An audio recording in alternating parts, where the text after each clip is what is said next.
I thought my life was boringly normal until 2:11 in the afternoon in a Pittsburgh drugstore. A stranger stared at me like a ghost, whispering I looked exactly like her sister. I smiled politely until she said, "The girl vanished at 7 years old." Then she spoke a name. It was not mine, yet my skin prickled as if my body remembered it. I walked out with my medicine, but my reality never left that aisle. My name is Emma Ramirez. I am 34 years old, and until this afternoon, my life was a grid of perfectly aligned margins and corrected syntax. I live in Pittsburgh, in a third-floor apartment that smells of lemon polish and old paper. I work as a freelance editor for Crescent Quill Editorial, a job that suits me because it allows me to impose order on chaos from the safety of my living room. I fix plot holes. I smooth out jagged dialogue. I am the person you hire when you want to ensure that cause leads linearly to effect, that character motivations track, and that no loose ends are left dangling in the final chapter. I have spent my entire adult life believing that if you just pay enough attention to the details, you can edit out the messy parts of existence. I was wrong. It was 2:11 in the afternoon on a Tuesday. The time is important. I know the time because I checked my phone to see if a client named Mr. Henderson had finally sent the revisions for his historical romance novel, which was currently 3 days overdue and littered with anachronisms about zippers in the 18th century. I was standing in line at a pharmacy on the corner of 4th and Elm, a place that always smelled aggressively of antiseptic and stale popcorn. I was not there for anything interesting. I had a sinus infection that had been throbbing behind my cheekbones for 3 days, turning the world into a bright, aching blur. My head felt heavy, stuffed with cotton, and the fluorescent lights overhead were humming with a frequency that seemed to drill directly into my molars. I just wanted my amoxicillin. I wanted to go home, close the blackout curtains, and sleep until the pressure in my skull equalized. That was the extent of my ambition. I was wearing sweatpants and a coat that was 2 sizes too big, clutching a basket with a bottle of electrolyte water and a box of tissues. I was anonymous. I was boring. I was safe. The line was moving with the glacial slowness unique to pharmacies during flu season. Ahead of me, a man in a greased mechanic's jacket was arguing with the pharmacist about a copay of $4.50. The rhythmic beep-beep of the scanner at the front register was the only consistent sound in the room, punctuated by the wet, chest-rattling cough of a teenager sitting by the blood pressure machine. I looked down at my phone again. No email from Henderson. I started typing a polite but firm follow-up, my thumbs moving rapidly over the glass screen. Dear David, just checking in on the status of Chapter 4. We are cutting it close to the print deadline. That was when I felt it. It is a primal instinct, I suppose, the sensation of being watched. It raised the fine hairs on the back of my neck, a cold prickle that had nothing to do with the air conditioning or my fever. The air around me seemed to shift, becoming heavier, charged with a static electricity that made my skin itch. I turned around. Standing directly behind me was a woman. She was older, perhaps in her late 60s, with steel gray hair pulled back into a severe tight bun at the base of her neck. She wore a heavy wool coat despite the mild October weather, and over her shoulder hung a canvas tote bag. The bag was worn at the corners, and I could see the thick, rubberized fingers of gardening gloves poking out of the top. She looked like 1,000 other women in Pittsburgh. A grandmother, a retired teacher, a neighbor who grew tomatoes in the summer, but her eyes were different. She was not just looking at me. She was devouring me. Her gaze was fixed on my face with an intensity that felt physical, like a hand grabbing my chin. It was not the rude stare of a stranger judging my unkempt hair or my pajamas in public. It was a look of profound, devastating recognition. It was the look one might give a ghost that had just walked through a solid wall. I shifted my weight, uncomfortable. I tightened my grip on my basket. The polite social contract of American public spaces usually dictates that when you catch someone staring, they look away, embarrassed. She did not look away. She did not even blink. "Excuse me?" I said, my voice raspy from the infection. I meant it to sound assertive, a signal for her to back off, but it came out weak. The woman took a half step closer. The distance between us evaporated, crossing the boundary of personal space. I could smell her now. She smelled of rain and lavender soap, a clean, old-fashioned scent that made my stomach turn over for reasons I could not identify. "You look just like my sister," she said. Her voice was soft, a whisper that seemed to cut under the noise of the pharmacy. It was not a casual observation. There was a tremor in it, a vibration of suppressed energy. I let out a small breath, my shoulders dropping an inch. Okay, this was just chatty, eccentric behavior. I had encountered this before.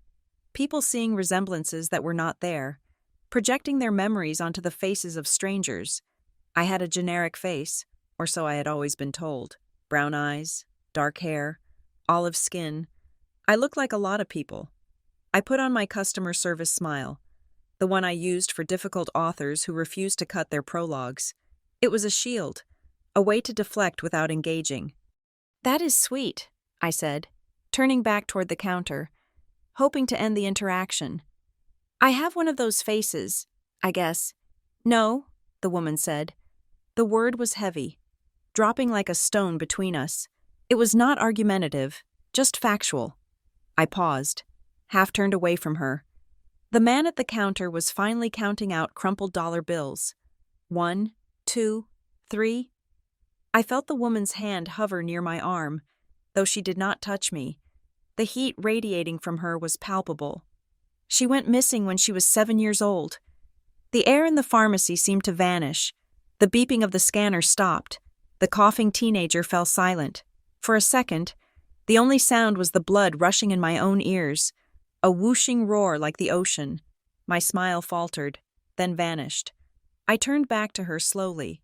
The woman, Janine, I would later learn her name was Janine, was not smiling. Her eyes were rimmed with red, the whites veined and watery. The skin beneath them was bruised with exhaustion, the kind that does not come from a lack of sleep, but from decades of looking for something you cannot find. Her lips were trembling. "I am so sorry," I said. It was the automatic response, the script we follow when tragedy is dropped at our feet by a stranger. I wanted to turn around. I wanted to pay for my medicine and run to my car.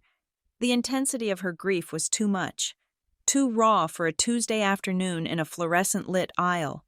It felt dangerous. "She was 7, the woman repeated, her voice cracking. "She went to play in the yard, and she never came back to dinner." I gripped my phone so hard my knuckles turned white. "Ma'am, I really—" "You have her chin," she whispered. She raised a hand, her fingers shaking violently, reaching toward my face but stopping inches away. "You have the same dip in your chin." "I have to go," I said. My heart was hammering against my ribs, a frantic, bird-like rhythm. This was wrong. This was not just a grieving woman. This was obsession. I looked toward the pharmacist, silently pleading for him to call next, but the pharmacist was typing something into his computer. Oblivious, the woman took another step. She was so close now I could see the individual pores on her nose, the fine map of wrinkles around her mouth. Her gaze traveled up from my chin, over my nose, and locked onto my forehead. Her breath hitched. A sound of pure, strangled agony escaped her throat. "The scar," she breathed. My hand flew instinctively to my left eyebrow. There, cutting through the dark hair of the brow, was a small, jagged line of pale tissue. It was barely visible unless you were this close. I had had it for as long as I could remember. My mother, Diane, had told me I fell off my bicycle when I was 4, hitting my head on the curb in front of our house in Hawthorne Ridge. It was a non-story. A clumsy child, a concrete block, a few stitches. I never thought about it. I covered it with brow pencil when I went on dates. "How did you get that?" the woman asked. Her voice was demanding now, sharp with panic. "Bicycle accident," I said quickly. "When I was little?" "No," she said. She was shaking her head, tears spilling over her lashes and tracking through the powder on her cheeks. "No. She fell on a rake. In the garden. I was supposed to be watching her. It was my fault. She cut her brow right there." "You are mistaken," I said. My voice was rising, shrill in the quiet store. "Please, you are confusing me with someone else." "I am not," she said. She looked me dead in the eye, and the grief in her face hardened into something else, something terrifyingly certain. "I would know you anywhere." "My name is Emma," I said. "I am 34. I am from Pennsylvania. I am not your sister." The woman stared at me. The silence stretched, thin and taut as a wire about to snap. Then, she opened her mouth and spoke a name. Lydia. It was a simple name, 3 syllables, common enough. I had likely edited manuscripts with characters named Lydia. I had probably ordered coffee for a Lydia. It should have meant nothing to me, but when she said it, the sound did not hit my ears. It hit my solar plexus. It was a physical blow. A wave of cold washed down my spine, making the hair on my arms stand up. My vision tunneled. For a split second, the pharmacy disappeared. The smell of antiseptic was replaced by the phantom scent of wet earth and old pine needles. A sound echoed in the back of my brain. Not a memory, but a sensation. Of a screen door slamming shut. Whack! It was not the reaction of a stranger hearing a wrong name. It was the reaction of a sleeper hearing an alarm clock. My body knew that name.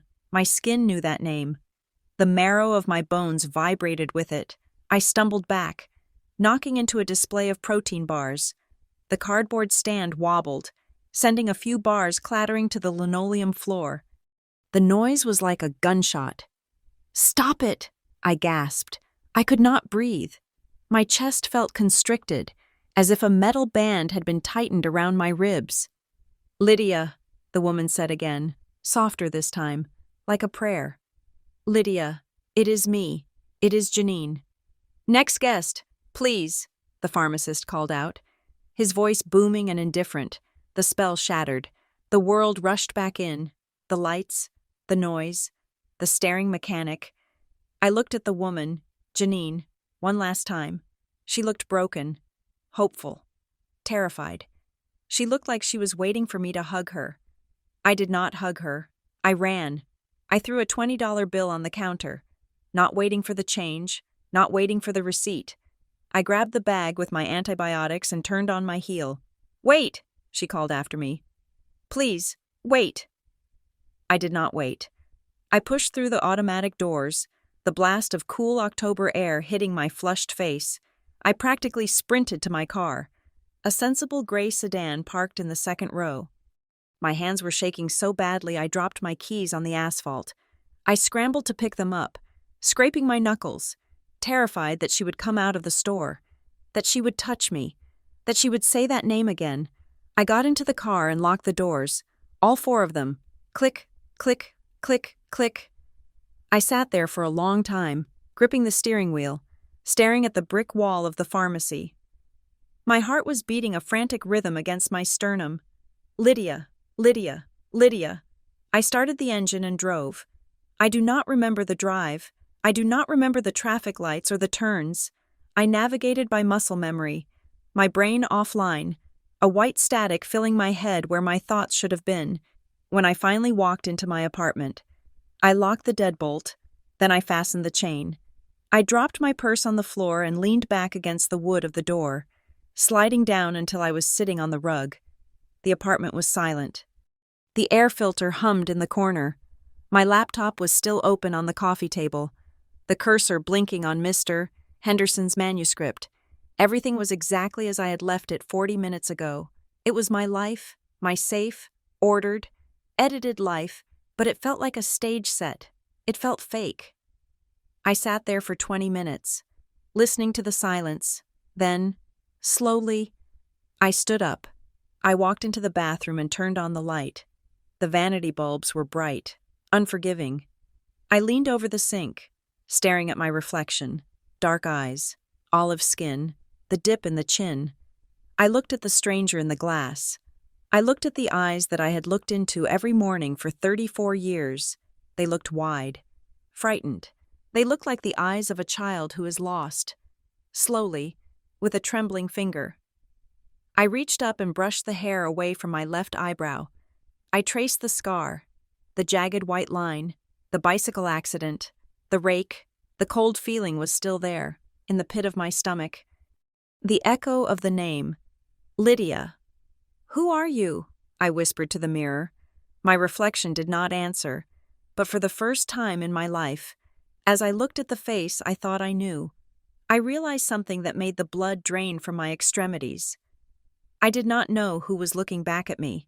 I had always thought my life was a non-fiction book, a memoir of Emma Ramirez, but standing there in the cold light of the bathroom, touching the scar that a stranger claimed was hers, I realized I might be living in a forgery. If I was not me, then who had I been for 34 years? And more terrifyingly, where was the girl who was supposed to be here? That night, the fever finally caught up with me. It was not a burning heat, but a low simmering temperature that made the sheets feel like sandpaper against my skin. I lay in the dark of my bedroom, staring at the ceiling fan cutting through the shadows. The rotation was hypnotic. Swish, swish, swish. But my brain refused to sync with the rhythm. Instead, it was stuck on a loop, playing a single word over and over again like a scratched vinyl record. Lydia. It whispered in the hum of the refrigerator. It echoed in the distant wail of a police siren 3 blocks away. It was a name that tasted of metal and ash in my mouth. I tried to push it away, to focus on the mundane tasks of tomorrow, the emails to Mr. Henderson, the grocery list, the laundry, but the name was a hook lodged deep in my psyche. I tossed the duvet off my legs. It was 3 a.m. Sleep was a country I had been exiled from. I sat up, the room spinning slightly. I needed to ground myself. I needed facts. My entire career was built on verifying facts, on ensuring that the narrative held water. If Janine Calder was crazy, which was the only logical conclusion, then I could prove it. I could look at the evidence of my own life and stack it up against her 5-word delusion until her story collapsed. I walked to my small home office in the corner of the living room. The streetlights outside cast long, orange parallelograms across the floor. I did not turn on the overhead light. I preferred the dark. It felt safer. I sat at my desk and pulled open the bottom drawer.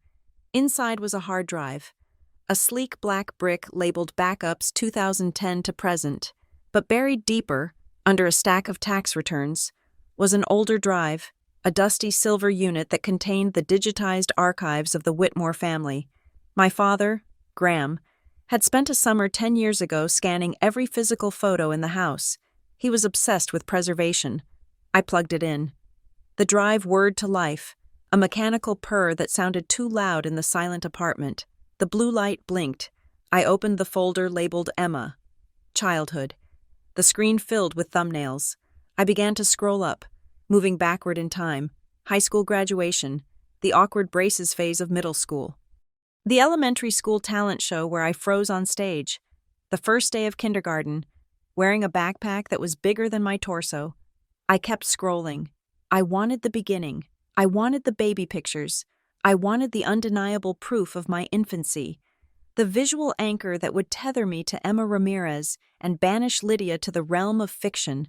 The scroll bar hit the top. I frowned. I clicked the View tab and expanded the icons. The earliest photo was dated 1995. I would have been 3 years old, in the picture. I was sitting on a plaid couch, holding a plastic sippy cup. I looked terrified. My hair was short, jaggedly cut, as if someone had taken shears to it in a hurry. I was not looking at the camera. I was looking off to the side, at something or someone out of frame. I clicked the previous arrow. Nothing. I clicked the Properties tab. Date created, June 12th, 1995. There was nothing before June. I sat back in my chair, the mesh digging into my spine.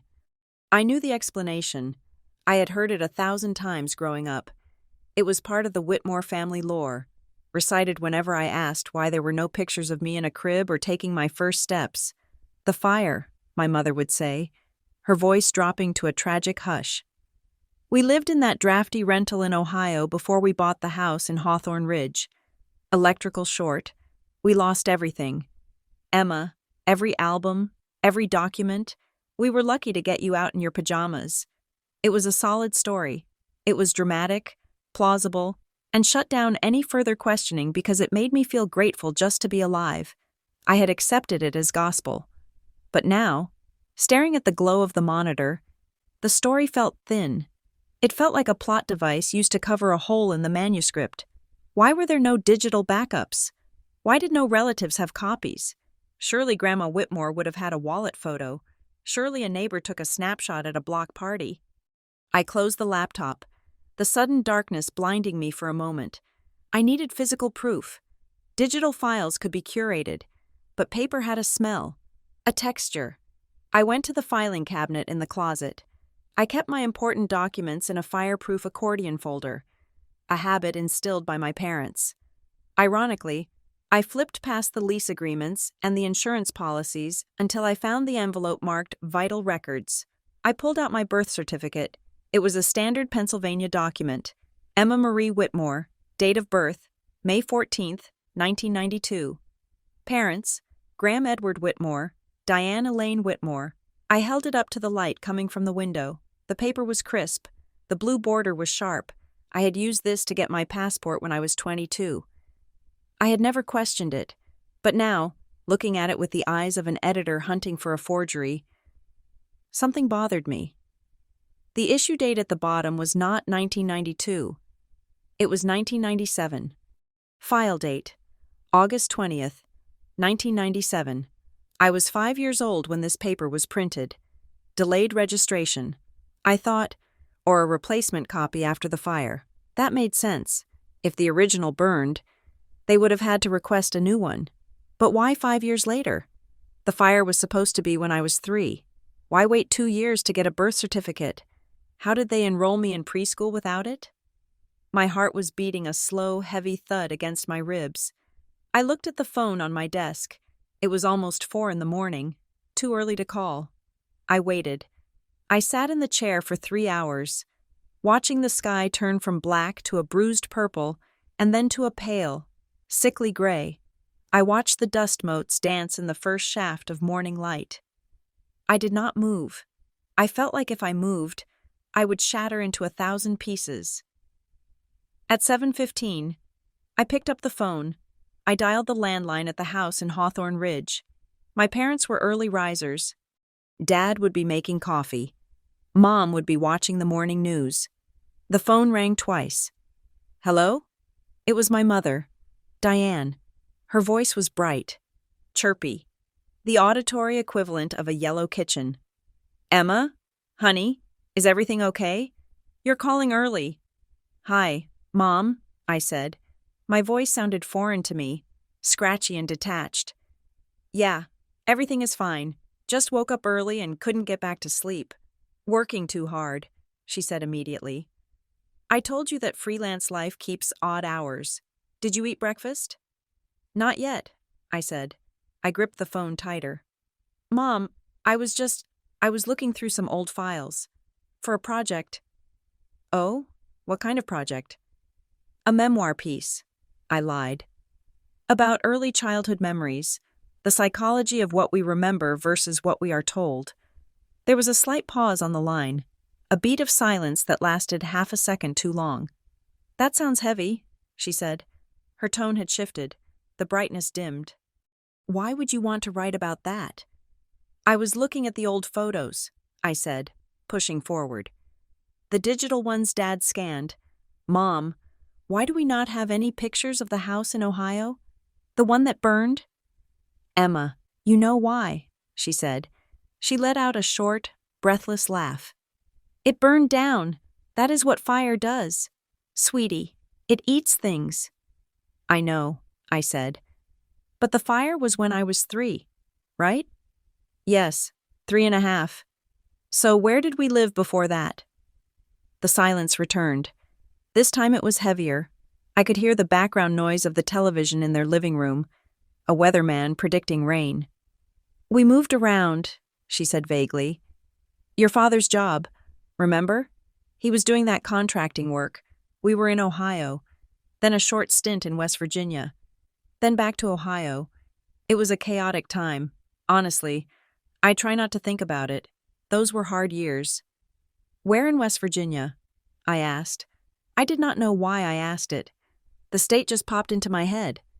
Maybe because it was a neighbor to Pennsylvania. Maybe because the landscape there was full of hiding places. I do not recall the town name, she said. Her voice was tight now. Why does this matter? Emma, it was 30 years ago. I am just trying to build a timeline, I said. So, the fire happened in Ohio. Which town? Emma. My father's voice came on the line. He must have picked up the extension in the kitchen. What is going on? Graham Whitmore was a man of few words. He was solid, dependable, and usually the calm to my mother's anxious storm. But his voice now was not calm. It was guarded. Hi, Dad, I said. I am just asking Mom about the fire. We do not talk about the fire, he said flatly. It upsets your mother. I just want to know where it was, I said. I am 34 years old. Why is it a secret where we lived? It is not a secret, Diane interjected, her voice pitching higher. It is just painful. We lost everything. Emma. Baby photos, your first shoes, my wedding dress. It was a trauma. We chose to move forward. We chose to build a new life in Hawthorne Ridge and leave the bad luck behind. Did I get hurt? I asked. What? Diane asked. In the fire? Did I get hurt? No, she said quickly. I told you. We got you out safe. Not a scratch. Then where did I get the scar? I asked. The line went dead silent. The weatherman on their TV was the only sound connecting us. The bicycle, Graham said. His voice was hard. You fell off your bicycle the summer we moved to Hawthorne Ridge. You were 4. I remember the story, I said.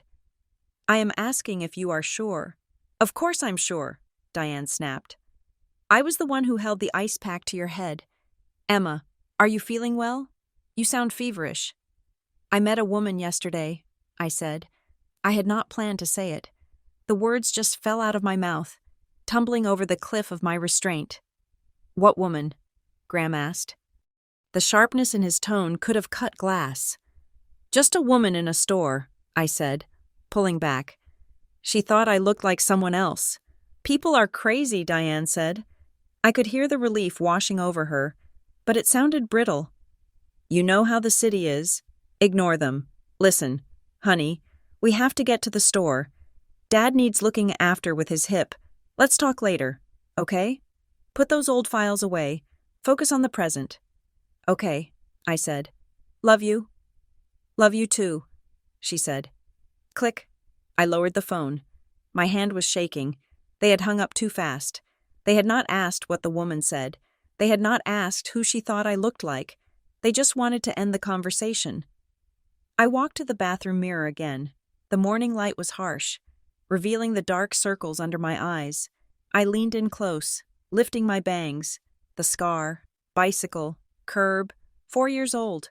I closed my eyes and tried to summon the memory.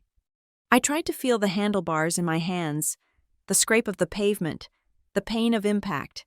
Nothing. I had memories of the house in Hawthorne Ridge. I remembered the smell of the lilacs in the backyard. I remembered the texture of the carpet in my bedroom. But the accident?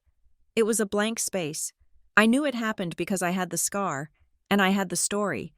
But I did not have the memory. It was like a scene described in a book that I had never actually visualized. And then, another thought struck me. A reflex. I hated talking on the landline. I always had. In my apartment. I only used my cell. The phone on my desk was strictly for business. And I kept the ringer on the lowest volume. Why? Because the sound of a loud, shrill, mechanical ring made me nauseous. When I was a child, if the phone rang during dinner, I would freeze. My heart would hammer. I would look at my parents, waiting for them to answer it, terrified of who might be on the other end. Diane used to laugh it off. Emma is just sensitive to loud noises, she would say. But was it sensitivity? Or was it conditioning? Why would a child be afraid of a phone ringing unless she was waiting for a call that brought bad news? Or unless she had been taught that the outside world was a threat trying to get in? She went to play in the yard, and she never came back. Janine's voice echoed in the tiled bathroom. If I was Lydia, then the phone ringing meant someone was looking for me. And if I was being hidden, then a phone call was not a communication, it was a breach of security. I felt a wave of dizziness and gripped the sink. I needed to know more. I needed something that predated the fire. I left the bathroom and went to the closet in the hallway. On the top shelf, pushed back behind the winter blankets, was an old metal lockbox. It was the box Diane had given me when I moved out. Just some trinkets, honey, things I saved. I had not opened it in years. It contained a few birthday cards, a dried corsage from prom, a silver rattle that looked brand new, probably bought after the fire. I pulled it down. It was heavy, smelling of dust and nostalgia. I carried it to the living room and set it on the coffee table. I opened the latch. The contents were mundane: a spelling bee ribbon, a report card from first grade, a lock of hair from my first haircut, or the first haircut they remembered. I dug to the bottom. I lifted the velvet lining of the box. I did not know why. Maybe I was looking for a hidden compartment, like in the mystery novels I edited. The velvet panel was loose. I pried it up with my fingernail. Underneath, trapped between the lining and the metal bottom of the box, was something small and hard. I reached in and pulled it out. It was a bracelet. It was not a cheap plastic bangle. It was a delicate chain, tarnished almost black with age, but clearly gold beneath the oxidation. It was tiny, sized for a toddler's wrist. I held it up to the light. It was old, much older than the shiny silver rattle. It looked like something from another era, something that had been worn and loved and then hidden away in the dark for 3 decades. There was a small, flat plate in the center of the chain. I rubbed my thumb over the metal, clearing away a smudge of grime. There were initials engraved on it. They were faint, worn down by time and friction, but they were legible. L.C. Lydia Calder. The air left my lungs in a rush. My parents, Graham and Diane, were meticulous people. They did not make mistakes. They destroyed photos. They got new birth certificates. They moved states.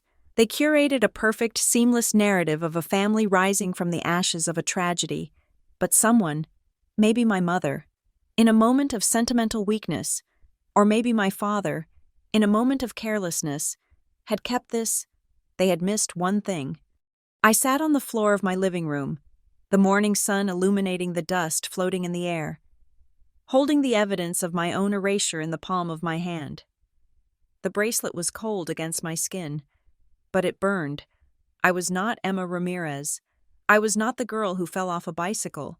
I was the girl who wore this bracelet, and the people who raised me, the people I called Mom and Dad, knew exactly who I was, and they had kept me anyway.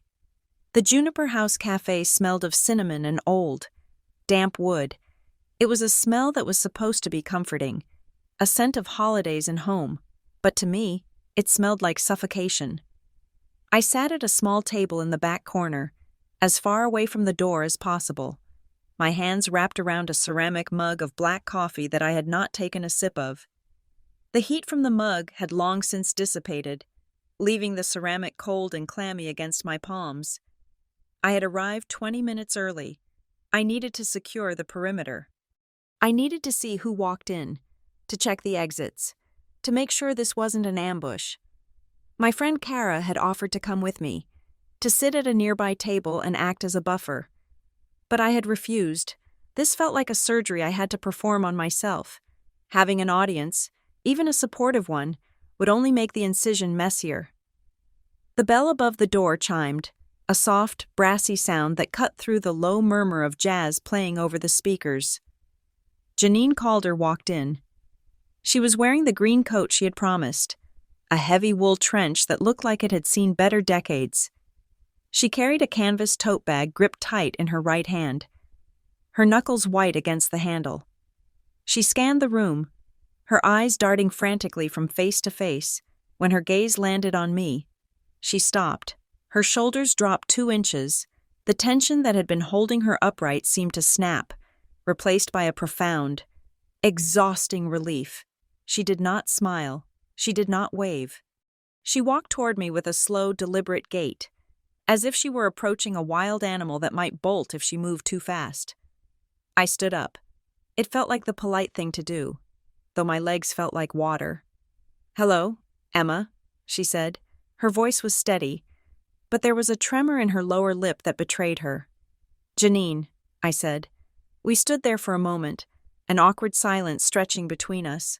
I saw her arms twitch, an aborted motion, as if she wanted to reach out and pull me into a hug, but she restrained herself. She looked at me with a hunger that was terrifying. It was the look of a person who had lost something precious and had spent half a lifetime convinced they would never see it again. She looked at me as if she was memorizing the lines of my face, terrified that if she blinked, I would dissolve into smoke. "Please," she said, gesturing to the chair. "Sit." We sat. The table was small, forcing us into an intimacy I was not ready for. Janine placed the tote bag on the floor and pulled out a thick brown accordion folder. She set it on the table. The sound of the heavy paper hitting the wood was a dull thud, like a gavel coming down. "I did not want to overwhelm you," she said, keeping her hands resting on the folder. "But you need to see. You need to know that this is not a story I made up in my head." She opened the flap. She did not hand me the stack. She laid the items out one by one, creating a collage of tragedy on the scratched varnish of the table. The first item was a flyer. It was printed on standard copy paper, yellowed and brittle with age. The font was bold and urgent, missing. Below the word was a black and white photo of a girl. Me, Lydia. She was smiling, showing a gap where a baby tooth had fallen out. Lydia Marie Calder. Age, 7. Last seen, August 14th, 1997. Ashford, West Virginia. I stared at the location, Ashford, West Virginia. My mother, Diane, had mentioned West Virginia on the phone yesterday. She had glossed over it, calling it a short stint. But here it was, printed in black ink, a specific town, a specific date. "We lived near the river," Janine said softly, following my gaze. "It was a rental house, a big, drafty Victorian that our parents got for cheap because it needed work. The backyard sloped down toward the water. It was summer. The air was so thick with humidity you could practically drink it." She slid another photo across. This one was in color, a glossy 4x6 print. It showed the same girl sitting on a wooden swing set. The metal chains were rusted. The girl was mid-laugh, her hair flying back. "I was supposed to be watching you," Janine said. Her voice dropped, becoming hollow. Mom and Dad had gone into town for supplies. I was 19. I was bored. I was sitting on the back porch reading a magazine. I looked at the photo, but I was listening to the cadence of her voice. It was the rhythm of a confession that had been repeated thousands of times in the dark. The phone rang. Janine said. My stomach lurched. The phone. "It was inside the house," she continued. "In the kitchen. I thought it might be my boyfriend. I yelled at you to stay on the swing. I told you do not move. I ran inside to answer it." She looked up at me, her eyes swimming with tears that refused to fall. "It was a wrong number, a telemarketer or something. I hung up. I grabbed a glass of water. I was gone maybe 3 minutes. 4 at the most." She paused. Her hand trembled as she touched the corner of the photo. "When I came back out, the swing was empty." The silence in the cafe seemed to deepen. The espresso machine hissed in the background, a sharp, angry sound. "The swing was still moving," she whispered. "It was swaying back and forth. But you were gone." I looked at the photo of the girl on the swing. I tried to force a memory. I tried to remember the feeling of the chain in my hands, the rush of the air. I felt nothing but a cold, creeping dread. Janine reached into the folder again. "There were no witnesses. The police thought you fell in the river. They dragged the water for weeks. They sent divers. They found nothing.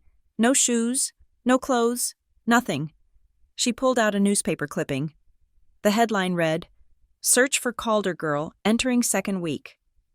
"My parents never recovered," Janine said. "My mother died 6 years later. Cancer. The doctors said, But it was grief. She just stopped living. My father lasted a bit longer, but he was a ghost in his own house. She looked at me, her gaze piercing.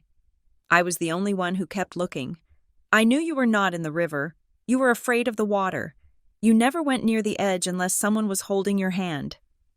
She slid one last photo across the table.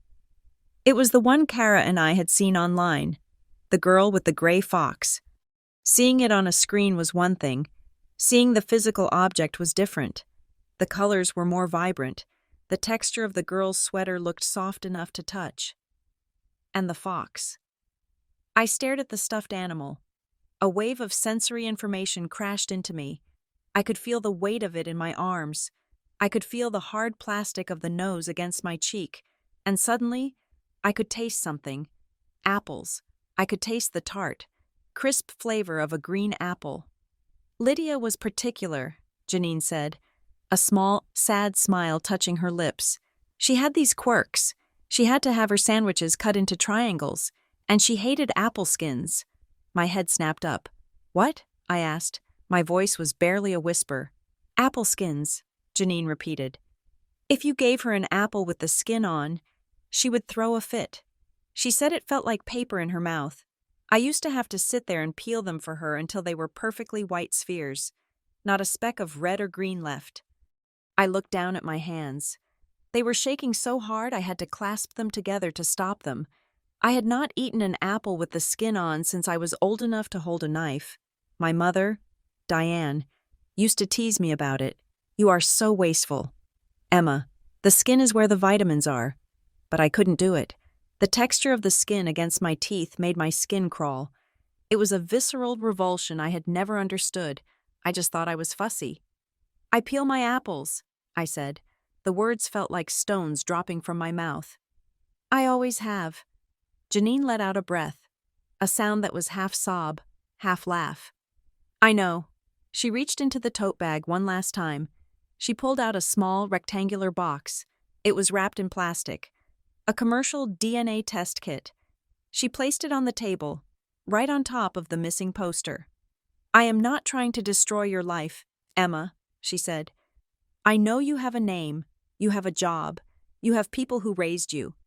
I do not want to take that away from you if it is real, but I need to know. I need to know if I can finally stop looking at every face in the crowd. I looked at the box. It was so small. Just a plastic tube and a cotton swab. But inside that box was the power to detonate 2 families. If I am Lydia, I said, asking the question that had kept me awake for 48 hours, then who are the people I call Mom and Dad? Janine did not answer immediately. She looked out the window at the passing traffic on 6th Street. Her expression hardened, the fragility vanished, replaced by a cold, steel resolve. There are people in this world who think they are entitled to happiness, she said slowly, no matter the cost, no matter who they have to steal it from. Did they take me? I asked. Did Graham and Diane take me from that yard? Janine turned back to me. I do not know. Maybe they did. Maybe they bought you from someone who did. It does not matter to me. What matters is that they watched the news. They saw the pleas. They knew a family was bleeding out in West Virginia, and they decided their desire for a child was more important than our grief. They are good people, I said reflexively. It was a defense mechanism, a habit. They were good to me. Good people do not erase a child's name, Janine said. Good people do not let a mother die without knowing her daughter is alive. She pushed the box toward me. You do not have to do this, she said. You can stand up, walk out that door, and never speak to me again. I will not chase you. I will not call the police. I cannot force you to be my sister. I looked at the kit. Then I looked at the photo of the girl on the swing. The girl who was afraid of the water. The girl who peeled her apples. If I walked away, I would always be Emma, but Emma was a lie. Emma was a fiction written on top of the erased manuscript. I reached out and took the box. I tore the plastic wrapper. The sound was sharp, tearing through the quiet cafe. I opened the lid and took out the swab. I did not hesitate. If I hesitated, I would stop. I put the cotton tip in my mouth and scraped the inside of my cheek, up and down, 10 times. It felt like a key turning in a lock. I put the swab back in the tube, sealed it, and placed it back in the box. I slid it across the table to Janine. She took it. Her hands closed around it like it was a holy relic. She closed her eyes for a second, and a single tear escaped, tracking through the powder on her cheek. "Thank you," she whispered. She put the box and the photos back into her folder. She was efficient again, packing away the evidence of my past life. "I will rush this," she said. "We should have results in a few days. I paid for the expedited lab service." "Okay," I said. I felt numb, empty. Janine stood up.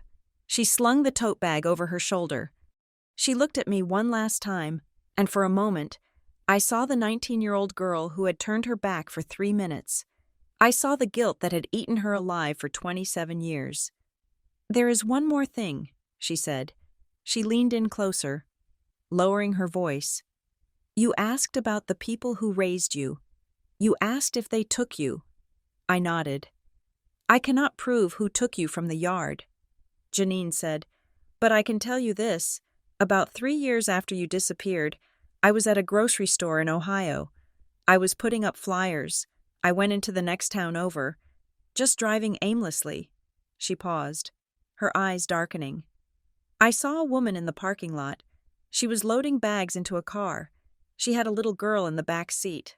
The girl was sleeping." My heart hammered against my ribs. "I walked over," Janine said. "I do not know why. I just felt pulled. I looked in the window. The girl had dark hair. I tapped on the glass. The woman turned around." Janine's voice dropped to a whisper that was colder than the air outside. "It was her. The woman you call Diane. I saw her face. I looked right into her eyes, and she looked at me with absolute terror. She jumped in the car and drove off before I could even ask a question. I thought I was crazy. I thought I was hallucinating, but I never forgot that face." She straightened up, buttoning her coat. "I did not just find you because you look like Lydia. Emma, I found you because I finally found her." Janine turned and walked out of the cafe, the bell chiming cheerfully behind her, leaving me sitting in the smell of cinnamon and old wood. Realized that my entire life had not been an accident of fate. It had been a crime scene, and I was the evidence. The email arrived on a Monday morning. The subject line was clinically boring. "Your genetic link results are ready." It sat there in my inbox between a promotional offer for discount bedding and a reminder about my dental cleaning. I did not open it at my desk. I took my laptop into the kitchen and sat on the cold linoleum floor. My back pressed against the dishwasher. I needed to be on the ground. If I was already on the ground, I could not fall. I clicked the link. The screen buffered, a spinning blue circle that mocked my heart rate. Then, the page loaded. Relationship, probability, sibling, match, 99.9%. Name, Janine Calder. The world did not explode. The ceiling did not cave in. It was much quieter than that. It was the sound of a vacuum sealing, sucking all the air out of the room. I read the numbers again, 99.9. There was no margin for error. There was no statistical anomaly. I was not Emma Ramirez. I had never been Emma Ramirez. I was a ghost who had been wearing a stolen name for 27 years. I put the laptop down on the tiles and pulled my knees to my chest. I tried to cry, but my tear ducts were dry. I just felt cold. A deep, bone-settling chill that had nothing to do with the temperature of the floor. The woman I called Mom, Diane, had brushed my hair. She had made me soup when I was sick. She had taught me how to tie my shoes, and every single time she touched me, she knew she was touching a stolen child. My phone buzzed on the counter. It was Janine. I picked it up. My hand was heavy, like it belonged to a mannequin. "Hello? Emma?" Janine's voice was wet, thick with tears, but underneath the sobbing, there was a steel rod of vindication. "Did you see it?" "I saw it," I said. My voice sounded flat, robotic. I knew it, she choked out. I knew it the second I saw your eyes. Oh, God. Lydia, you are alive. Hearing that name, Lydia, coming through the phone, validated by science, felt like a physical blow. It wasn't a nickname anymore. It was the legal definition of my existence. I am here, I said. I am listening. We have to move, Janine said. She sniffed, clearing her throat, forcing herself into a higher gear of functionality. I have already called a lawyer, a specialist in identity fraud and abduction cases. We need to petition the court. We need to get your name back. We need to correct the record. Janine, I said. Slow down. I cannot slow down, she said fiercely. I have lost 27 years. I am not wasting another minute. We need to get your birth certificate reinstated. We need to file a report against the people you live with. They are my parents, I said automatically. Then I stopped. The word tasted like ash. They raised me. They are criminals, Emma, Janine said. I know it is hard. I know you love them in some twisted way because survival required it. But we have to look at this legally. They committed a felony. Every day they kept you was a new crime. I need to think, I said. I need to check something. Okay, she said, her voice softening. You take a breath. But I am sending you the contact for the lawyer, and I am meeting with a private investigator this afternoon, a man named Miller. He worked on your case in '97. He deserves to know he was right. We hung up. I sat in the silence of the kitchen, the refrigerator humming its monotonous tune. Janine was right about the legalities, but my brain, trained to edit and find plot holes, was snagging on something else. If my identity was fake, then everything built on top of it was unstable. I opened my laptop again. I did not go to the family photo album this time. I went to a credit monitoring site. I needed to see the structure of the lie. I needed to see how deep the rot went. I typed in my social security number, the one I had memorized, the one on the card in my safe box. I answered the security questions. Which of these streets have you lived on? What is your mother's maiden name? The report generated a long scroll of green and yellow bars. Credit score 720. Good. Solid. I scrolled down to the account history section. Student loans, paid off, credit card 1, balance, $300, credit card 2, balance, 0. I kept scrolling, past the car lease I had 3 years ago, past the apartment checks, then I stopped. Under closed accounts, there was a line item I did not recognize. Lender, Keystone Regional Bank. Type, personal loan. Amount, $5,000. Date opened, February 2011. I stared at the date, 2011. I was 19 years old. I was a sophomore in college. I was broke. I was working at the campus library for minimum wage. I had never taken out a personal loan. I didn't even know how to apply for one back then. I clicked on the details. Status, paid in full. Term, 36 months.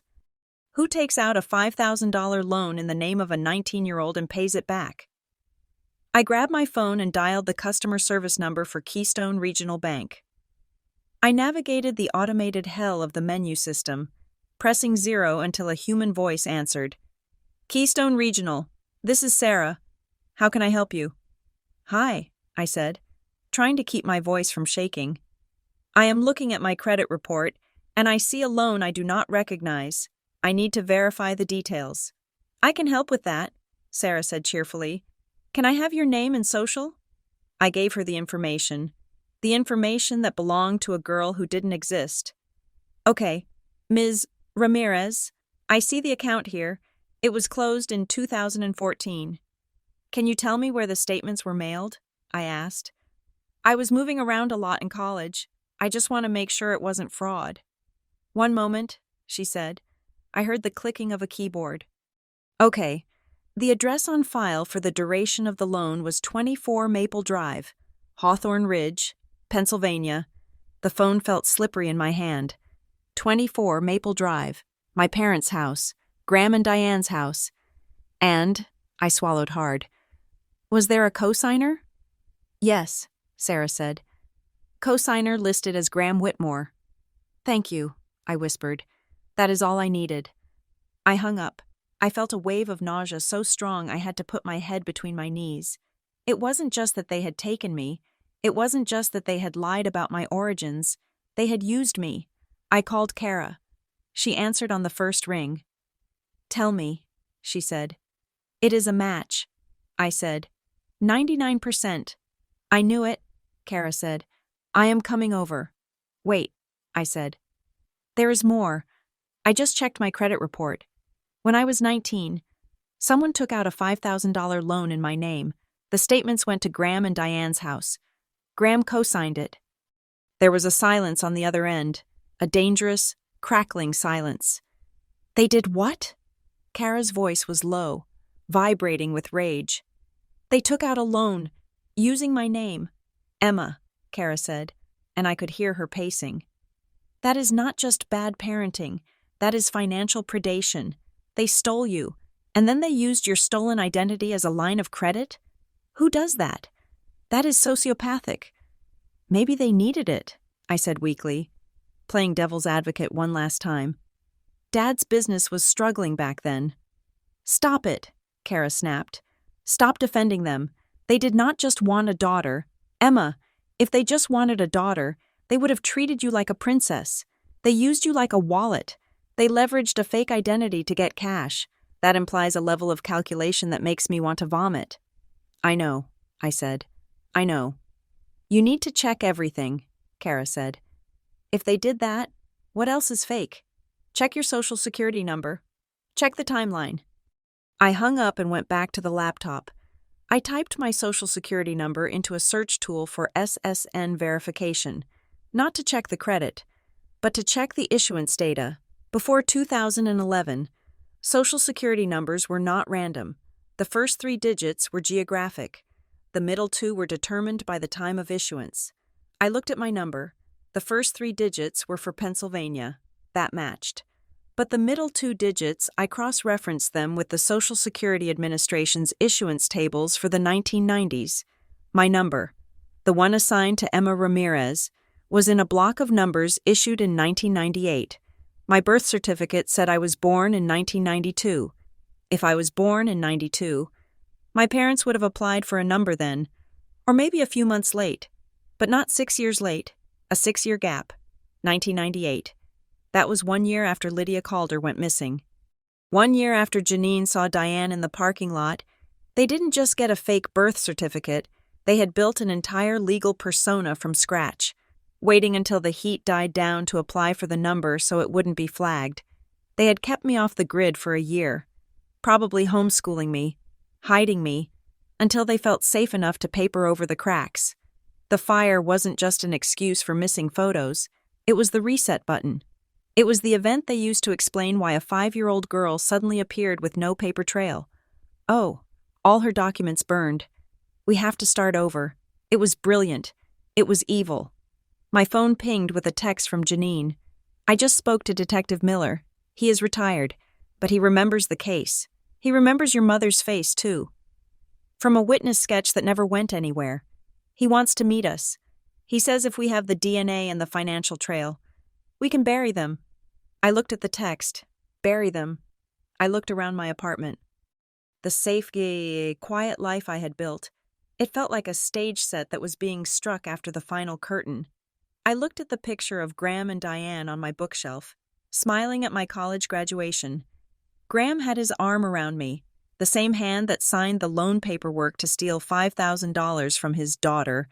I felt a strange sensation in my chest. The fear was gone. The confusion was evaporating. What was left was a cold, hard clarity. I stood up. I walked to the counter and grabbed my car keys. I did not text Kara. I did not reply to Janine. This was not a conversation for a text message. This was not something to be handled by lawyers. Not yet. I needed to look them in the eye. I needed to see if they could look at me, at the scar on my eyebrow, at the chin that matched a missing poster, and lie to my face one more time. I walked out of the apartment, locking the door behind me. I walked down the 3 flights of stairs to the garage. I got into my car and punched the address into the GPS, even though I knew the way by heart. Destination: Hawthorne Ridge. Arrival time: 1 hour and 15 minutes. I started the engine. The radio came on. Some pop song about heartbreak, but I turned it off. I wanted silence. I wanted them to hear me coming. I merged onto the highway, heading north. The city skyline receded in my rearview mirror. I was driving toward the suburbs, toward the manicured lawns and the white picket fences, and the house where I had learned to ride a bike. I was not going home. I was going to a crime scene. And for the first time in my life, I wasn't the victim. I was the investigator. And I was bringing the one thing they couldn't burn, hide, or edit away. I was bringing the truth. The drive to Hawthorne Ridge usually took an hour. I made it in 45 minutes.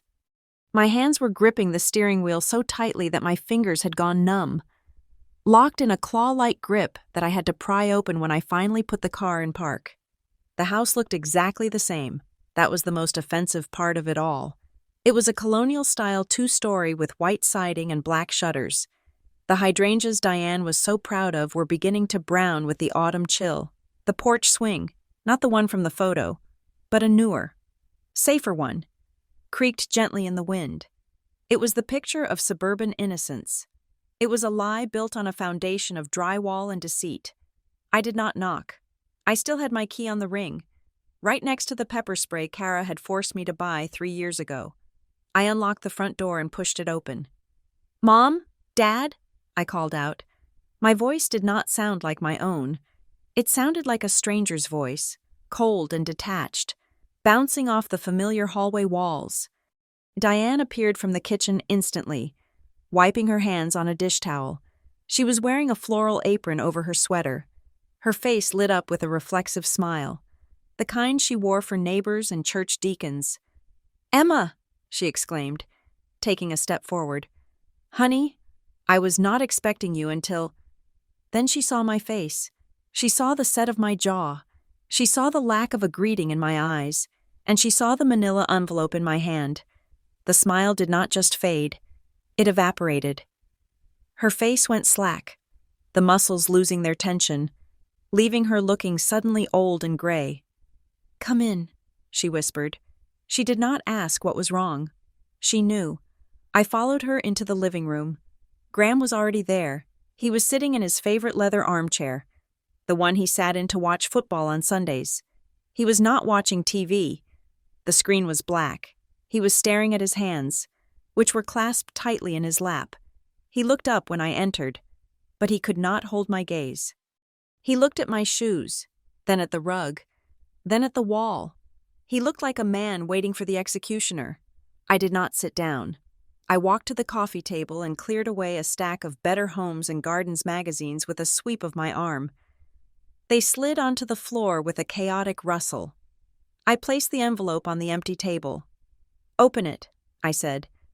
"Emma, please," Diane started, her voice trembling. "Let us just sit down and have some tea. You look pale." "Open it." Diane moved slowly, her hand shaking as she reached for the clasp. She pulled out the papers. The DNA results were on top. The credit report with the fraudulent loan was underneath. She read the first page. I watched her eyes track the lines. Probability of relationship, 99.9%. She did not gasp. She did not cry out. She just closed her eyes and let the paper flutter to the table. The silence that followed was suffocating. It was heavy and thick, pressing against my eardrums. I could hear the grandfather clock ticking in the hallway. Tick, tock, tick, tock. Each second was an accusation. "Graham," Diane whispered. Graham did not move. He seemed to shrink into the leather of the chair. "Tell me," I said. My voice was quiet, but it filled the room. "Tell me you did not know. Tell me this is a mistake. Look me in the eye and tell me I am Emma Ramirez." Graham looked up then. His eyes were wet, red-rimmed. "We love you," he croaked. "Emma, you have to know that. We loved you from the moment we saw you." "That is not what I asked," I said. "We were told you had no one. Diane said rapidly, stepping toward me. She reached out a hand, but I took a sharp step back. She flinched as if I had slapped her. They told us your mother was an addict.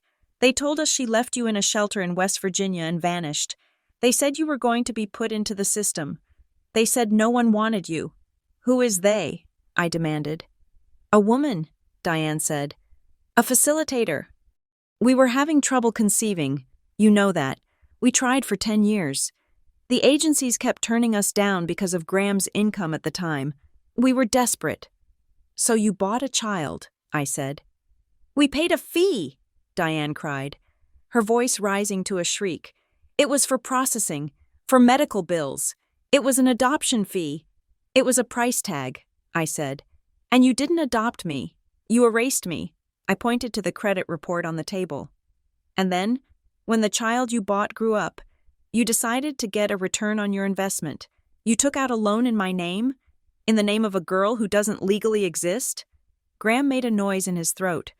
A pathetic, strangled sound. We were going to lose the house, he mumbled. The business was under. We just needed a bridge loan. We paid it back. Emma, every cent. You committed fraud, I said. Identity theft? Kidnapping? We saved you, Diane shouted. Tears were finally streaming down her face, ruining her makeup. You think you would have had this life in West Virginia? With a mother who turned her back for minutes at a time? We gave you piano lessons. We sent you to college. We gave you a home. You gave me a lie, I said. I felt a cold rage settling in my chest, steadying my hands. You watched me cry over a scar I didn't remember getting. You watched me peel apples because the skin made me sick, and you knew exactly why. You let me believe I was crazy for 20 years. We did it to protect you, Graham said. No, I said. You did it to protect yourselves. If you wanted to protect me, you would have called the police in 1997. You would have found my mother. I looked at Diane. Janine told me she saw you. In a parking lot in Ohio. You were terrified. You ran away. Diane went pale. She was staring. I thought she was going to take you back. She was my sister, I said. She was looking for me, and you ran. I was your mother. Diane screamed, hitting her chest with her fist. I am your mother. I raised you. That creates a bond deeper than blood. Loving me does not erase stealing me, I said. The words hung in the air, sharp as a scalpel. Diane collapsed onto the sofa, burying her face in her hands. Graham stared at the floor, defeated. I want the papers, I said. I know you have them. You didn't lose everything in a fire. People who take out loans in their fake daughter's name keep records. There are no papers, Diane sobbed into her palms. The fire in Ohio, it really did happen. Maybe not the way we told you, but we lost a lot of things. Bullshit, I said. Where is my original birth certificate? The one the facilitator gave you. Where is the fake one you used to get my social security number? We had to change the number, Graham muttered. He was speaking to his knees. The one she gave us, it was already flagged. We had to get a new one issued. We told the administration it was a clerical error. Graham, Diane hissed, her head snapping up. I looked at Graham. Flagged? You knew the number was flagged? That means you knew I was reported missing. Graham's mouth opened and closed like a fish. He had said too much. He had admitted to knowledge of the crime, not just the adoption. Get them, I said. Now. They are gone, Diane insisted. I swear. Emma, we burned them. To be safe. To keep you safe. I scanned the room. My eyes landed on the tall oak bookshelf in the corner. On the very top shelf, pushed back into the shadows, was a metal lockbox. It wasn't the small one I had taken from my closet. This was a heavy, industrial firebox, and on the side of it, there was a dark, greasy smudge. It looked like soot. I remembered something from my childhood. I remembered my father burning leaves in the backyard in a metal drum. I remembered him throwing a stack of papers into the drum one night, watching the sparks fly up into the autumn air. I remembered asking him what he was doing, and he said he was cleaning up the past, But he hadn't burned everything.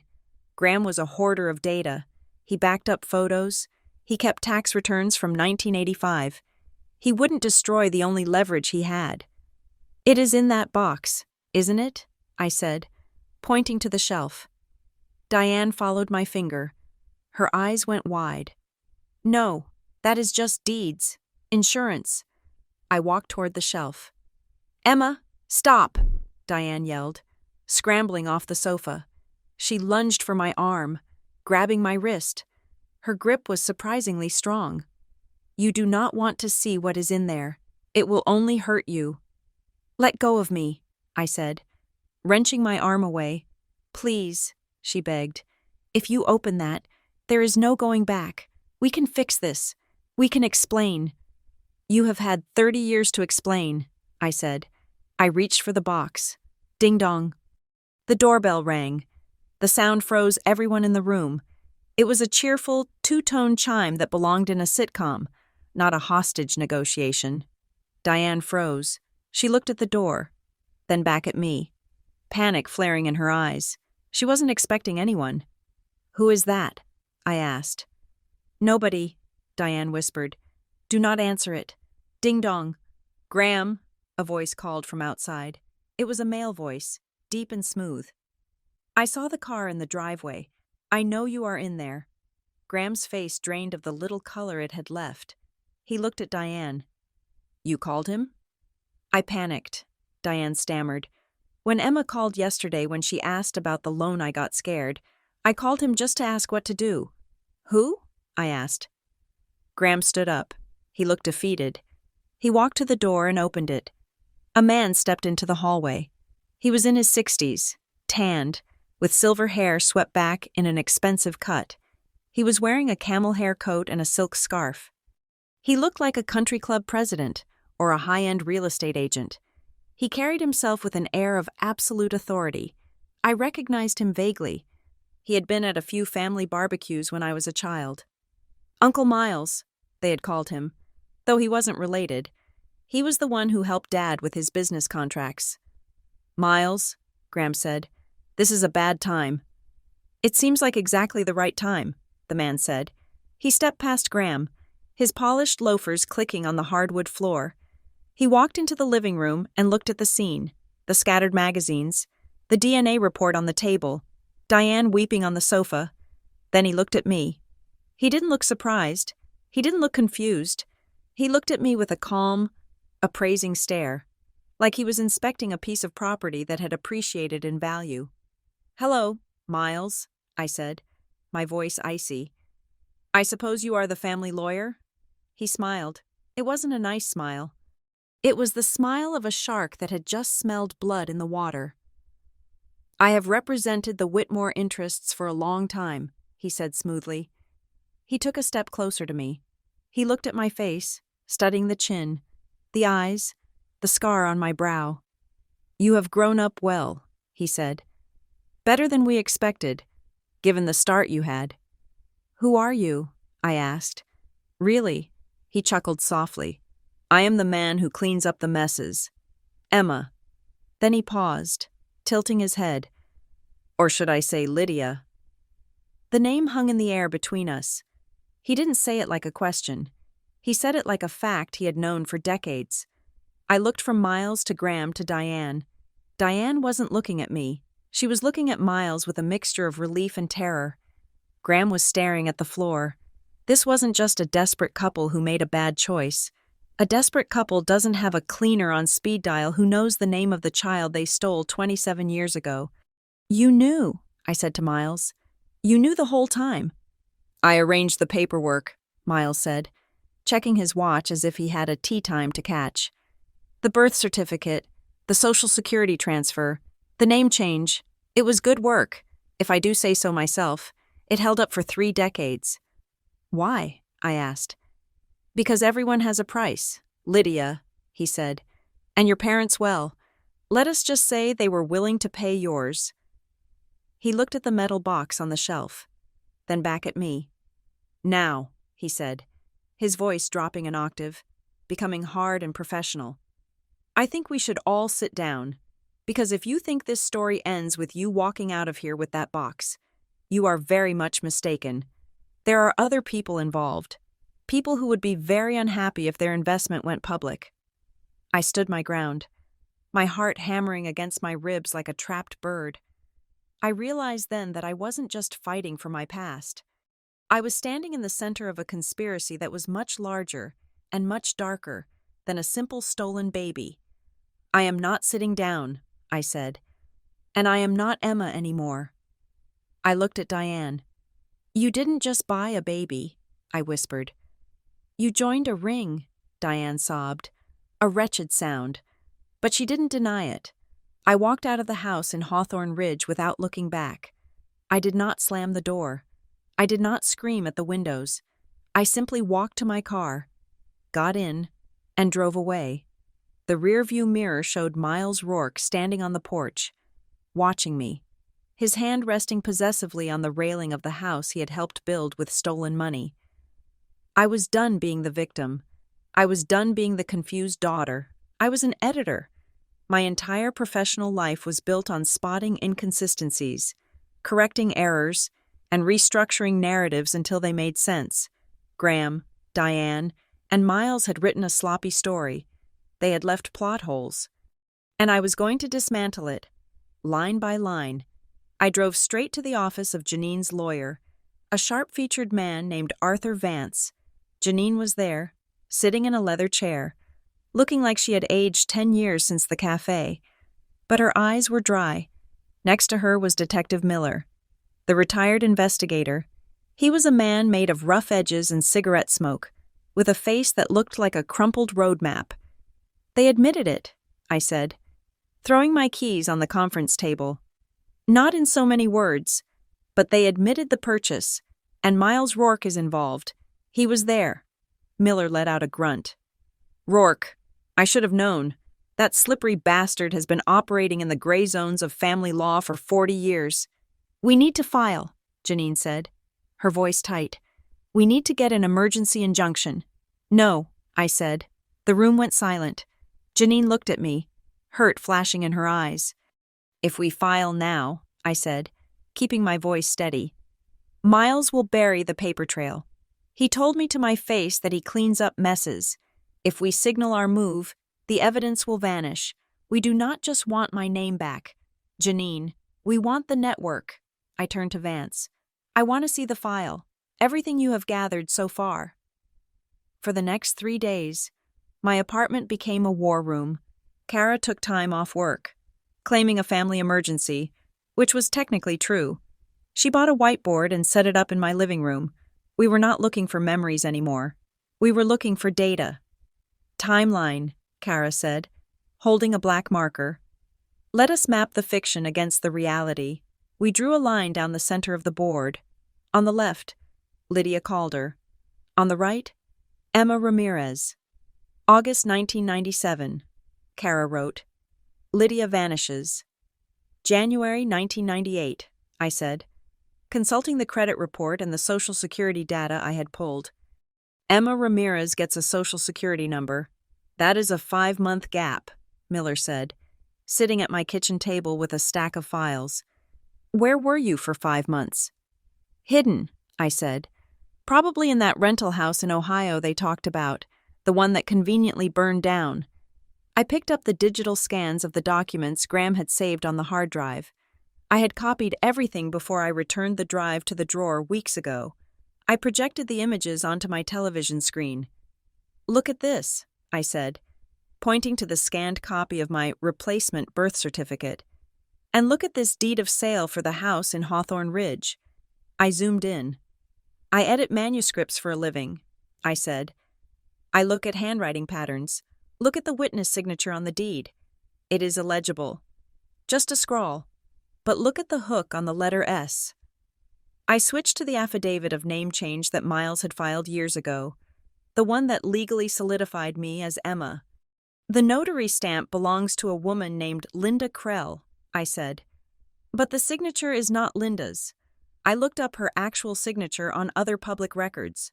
It does not match, but look at the hook on the S here. It was identical. Miles forged the notary signature? Vance asked, leaning forward. No, I said. Miles is too smart for that. He wouldn't put his own pen to the fraud if he could avoid it. This is someone else, someone who appears on the deed and the name change and the loan documents. I pulled up the loan application for the $5,000, the one Graham had co-signed. There it was again, a witness signature. S. Wynn. S. Wynn. Kara read, Who is S. Wynn? I saw that name before, I said. My mind was racing, flipping through the mental archives of the thousands of documents I had scanned on Graham's drive. I saw it in the expenses folder. I opened the laptop. I went to the folder Graham had labeled Household 1998. Graham was meticulous about money. He tracked every cent. He had scanned receipts for grocery runs, for gas, for furniture. I scrolled down. January, February, March. There was a scanned image of a carbon copy check. Date, March 12th, 1998. Payee, Sable Wynn Consultancy. Amount, $10,000. Memo, Professional Services. $10,000, Miller whistled. In 1998, that was the price of a decent car, or a down payment on a house. Or a child, Janine whispered. Sable Wynn, Miller said, pulling out his phone. Let me run it. He stepped out onto the balcony to make a call to his old precinct contacts. While he was gone, I stared at the name, Sable Wynn. It sounded like a character in a bad romance novel. It sounded fake, but the check was real. And the signature match was real. Why pay her? Kara asked. If they already paid the fee to get you? This was March, I said. This was right after I got my Social Security number. This wasn't the purchase price. This was the cleaning fee. Miles handled the legal filing, but Sable Wynn, she provided the identity. Miller came back in. He looked grim. You were right to wait on the lawsuit, he said. Sable Wynn is not a ghost, but she is damn close. She runs a boutique family planning agency out of a P.O. box in Delaware. On paper, she is a consultant for international adoptions. In practice, she has been flagged by the FBI 3 times for irregularities in paperwork for children coming from Eastern Europe and Southeast Asia. She launders children, I said. The realization made my stomach turn. She does not just find homes, she takes missing kids, creates new paper trails, and sells them as private adoptions to wealthy couples who don't want to wait. And Miles Rourke is her legal shield, Vance concluded. He handles the local courts, seals the records, and makes sure the adoption looks legitimate on the surface. If anyone digs, he settles out of court and seals the deal with an NDA. That is why he was at the house, I said. He was not protecting Graham and Diane. He was protecting Sable. If I expose my parents, the trail leads to him, and then to her. I looked at the check on the screen again. We have them, Kara said. We have the money trail. It is circumstantial, Vance warned. A check for consultancy and a recurring signature? They will claim she was a paralegal or a legitimate advisor. We need to tie her explicitly to the abduction. We need to hear them say it, I said. I thought about the box in the living room, the one Diane had been so terrified of. Graham is the weak link, I said. He is crumbling, but Diane is the gatekeeper, and Miles is the wall. We cannot get to them. We might not have to get to them, Miller said. My contact told me something else. Sable Wynn is in town. Here in Pittsburgh? She is the guest of honor at the Riverlight Community Gala next Saturday, Miller said. It is a fundraiser for underprivileged youth. The irony is enough to make you choke. I went to the computer and searched for the event. Riverlight Community Gala, Saturday, 7 p.m., ticket price, $500. I scanned the list of platinum sponsors, Rourke Associates legal firm, and then I looked at the guest list, which was posted on the event's social media page to encourage donors. There, in the middle of the W's, was a name that made my blood run cold. Mr. and Mrs. Graham Whitmore. They are going, I said. Diane is going. Of course she is, I said, realizing the dynamic. She called Miles because she was scared. Miles probably told her to come to the gala. It is a show of force. It is a way to get them all in the same room to get their stories straight without meeting in a dark alley. This is it, I said. This is the intersection. What are you thinking? Vance asked, looking nervous. Emma, I cannot advise you to. I am going to that gala, I said. You cannot, Janine said. It is dangerous. I am not going as Emma, I said. I am going as a donor. I still have the inheritance from my grandmother, my adoptive grandmother. I can buy a ticket. And do what? Kara asked. Throw a drink in her face? No, I said. I am going to wear a wire, or whatever the modern equivalent is. Pennsylvania is a two-party consent state, Vance warned instantly. You cannot record a private conversation without permission. It will be inadmissible in court. I do not need it for court, I said. I need it for leverage, or if we catch them in a public place where there is no expectation of privacy like a crowded ballroom floor. Vance hesitated.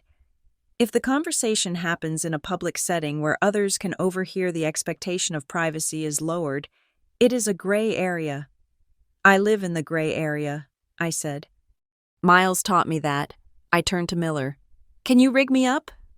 Miller grinned, a slow, predatory expression. I have a button camera that fits on a blouse, high definition, and audio. I am going with you, Kara said.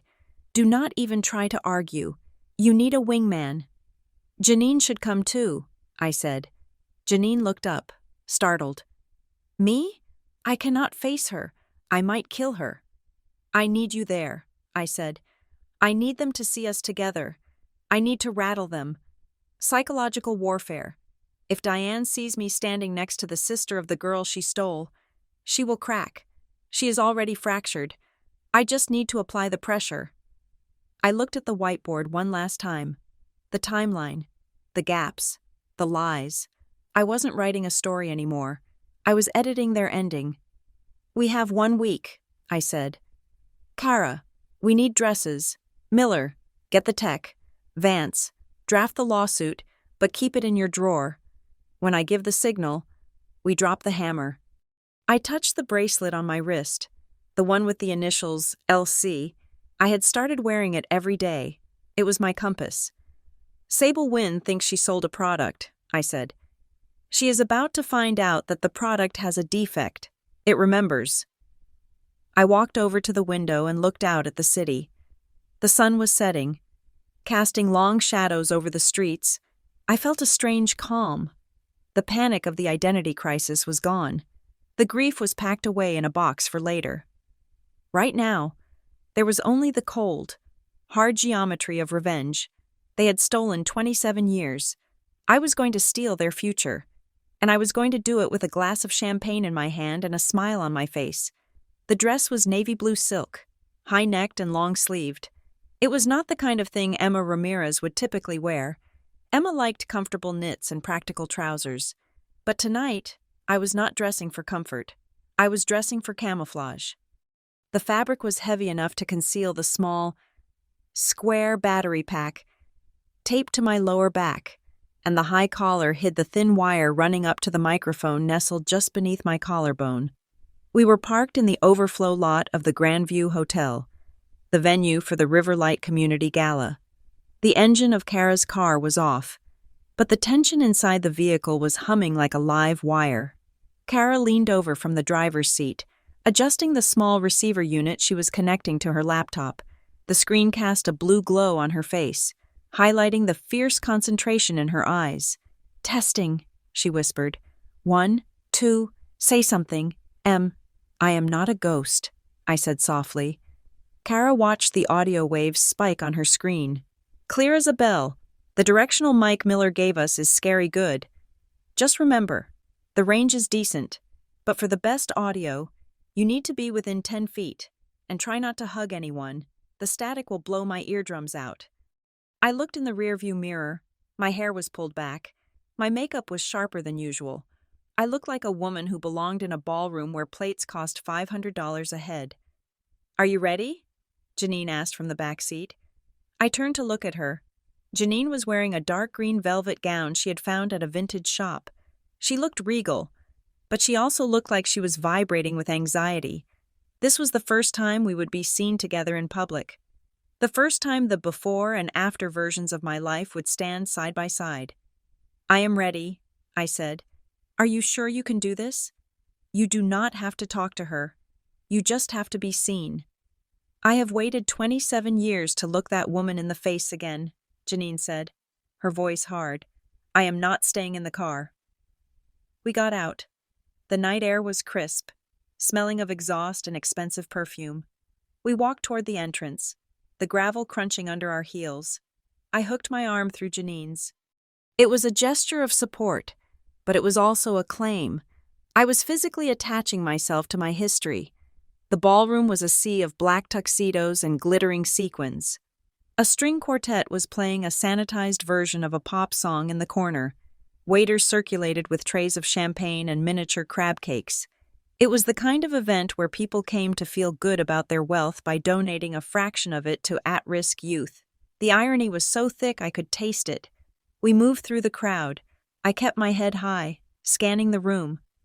"Target at 3 o'clock, Kara's voice crackled in the tiny earpiece I wore in my left ear. Hidden by my hair, she was monitoring the feed from the lobby. "Graham and Diane just entered. They are heading for the bar." I turned slightly. There they were. Graham was wearing a tuxedo that looked a size too small, his face flushed and sweaty. Diane was in a pale pink dress that washed her out. She was smiling, but it was a rictus of terror. Her eyes were darting around the room, checking the corners, checking the exits. She looked like an animal that knew the trap was set, but didn't know where the spring was.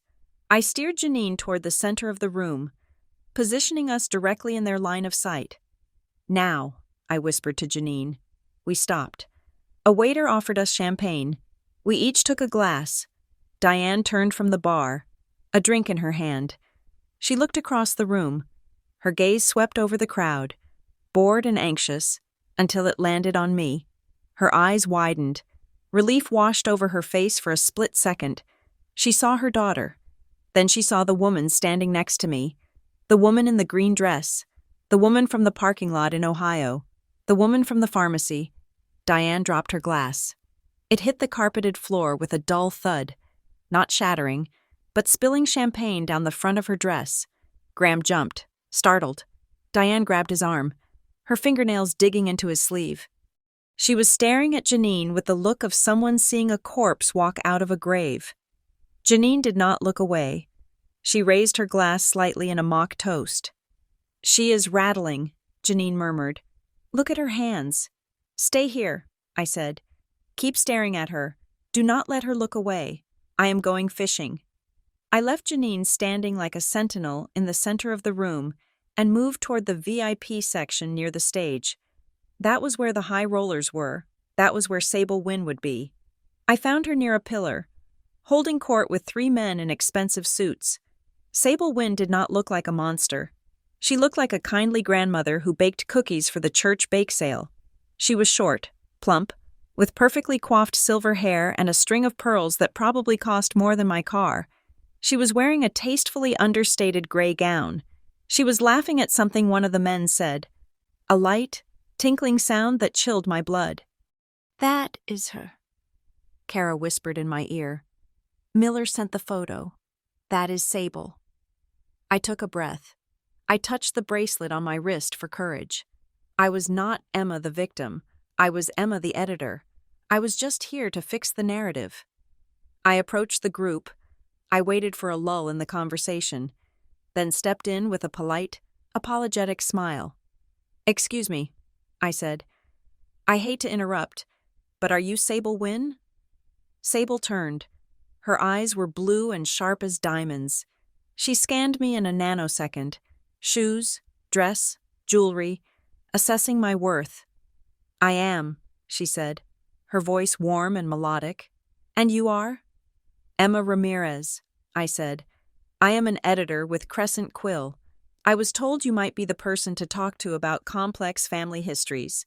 The men around her lost interest.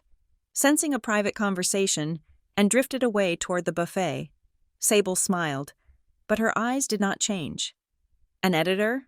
How fascinating. I suppose I do deal with family histories, in a way. I help facilitate adoptions for difficult cases, international, mostly. I heard you are a miracle worker, I said, keeping my tone admiring. I have heard you can help people start over, completely. Sable took a sip of her sparkling water. We all deserve a fresh start. Do we not? Sometimes the bureaucracy gets in the way of what is best for a child. I simply streamline the process. Streamline, I repeated. That must require a lot of creative paperwork. Sable's smile tightened at the edges. She leaned in slightly. Ms. Ramirez, was it? You seem to have a specific interest in my work. Are you looking to adopt? No, I said. I am looking for a story. I am writing a memoir about a girl who had her life reset. New name, new birthday, new parents. I watched her face closely. For a moment, nothing happened. She was a professional. She had likely been confronted by angry parents or curious officials before. That sounds like fiction, she said smoothly. And I only deal in reality, my dear, clean, legal reality. Is it? I asked. Because I saw a check from 1998, $10,000, signed by Graham Whitmore. That seems expensive for a legal reality. The mask slipped, just a fraction. Her pupils contracted. I do not know a Graham Whitmore, she said, her voice dropping to a chill. He is standing right over there, I said, gesturing with my chin. Next to his wife, Diane, the woman who seems to be having a panic attack. Sable looked. She saw Diane, who was frantically dabbing at her dress with a napkin. Her eyes locked on Janine across the room. Sable's expression shifted from polite to annoyed. If you will excuse me, she said, I have donors to greet. She walked away from me, not running, but moving with purpose. She headed straight for Diane. Follow her, Kara commanded in my ear. Do not lose the line of sight. I followed, keeping a safe distance, weaving through the crowd. I grabbed a fresh glass of champagne as a prop. Sable reached Diane. She did not greet her warmly. She took Diane by the elbow, her grip looking painful even from 10 feet away, and steered her toward a semi-private alcove near the emergency exit. It was a spot shielded by a large potted palm and a velvet rope, designed for quiet conversations away from the music. I moved to the other side of the palm. I turned my back to them, pretending to admire a painting on the wall, but I angled my body so the microphone on my chest was pointing directly at the gap in the foliage. Audio is good, Kara whispered. I have them. Do not move. I held my breath. What are you doing here? Sable's voice was a hiss. It sounded completely different from the grandmotherly tone she had used with me. It was the voice of a prison warden. She is here, Diane whispered frantically. Sable, she is here. Who? The sister, Diane said, her voice hitching. The sister from the pharmacy. The one I told you about. She is standing right there in the green dress. So? Sable snapped. Let her stand there. She has no proof. It has been 30 years. Diane, you are hysterical. And Emma, Diane continued, the panic rising in her throat. Emma knows. She found the loan papers. She found the check. There was a silence, a long, cold silence. You kept the check? Sable asked. Her voice was dangerously quiet. I told you to burn everything. I told you to incinerate every scrap of paper I gave you. Graham kept it, Diane whimpered. For taxes. He thought he could write it off as a medical expense. You idiots, Sable said. You absolute, suburban idiots. She talked to you, Diane said. I saw her talking to you just now. What did she say? She was fishing, Sable said. She knows about the money, but she does not have the link. She does not know where I got the girl. She is Lydia, Diane cried out, though she tried to muffle it with her hand. She knows she is Lydia. The DNA came back, 99%. Sable. What do we do? If she goes to the police...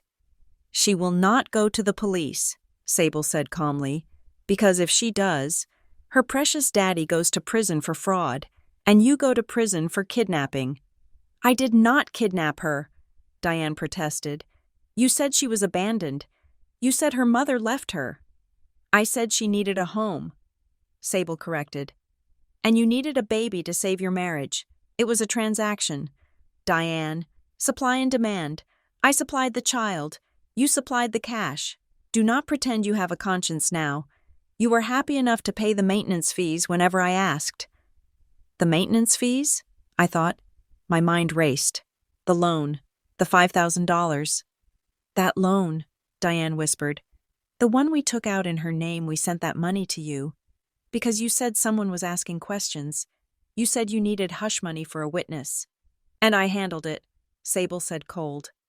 "Just like I handled the paperwork. You paid for a clean life. Diane, if it is getting messy now, that is because you failed to control the asset." "She is not an asset," Diane sobbed. "She is my daughter." "She is a stolen girl from West Virginia," Sable spat. "And if you crack, if you drag me into this, I will make sure the world knows exactly what you did. I will show them the letters you wrote begging for a child. Any child, no questions asked. You are in this as deep as I am. So dry your eyes, put a smile on your face, and go back out there. If the girl asks, you deny everything. It is her word against a sealed legal record. But she knows. She knows what we tell her she knows," Sable said. "Now move. You are drawing attention." I heard the rustle of fabric. They were breaking apart. "Got it," Kara said in my ear.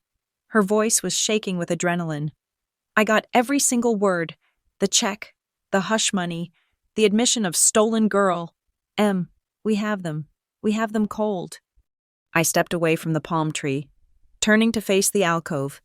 Diane walked out first. She looked shattered. She saw me standing there, and she stopped dead.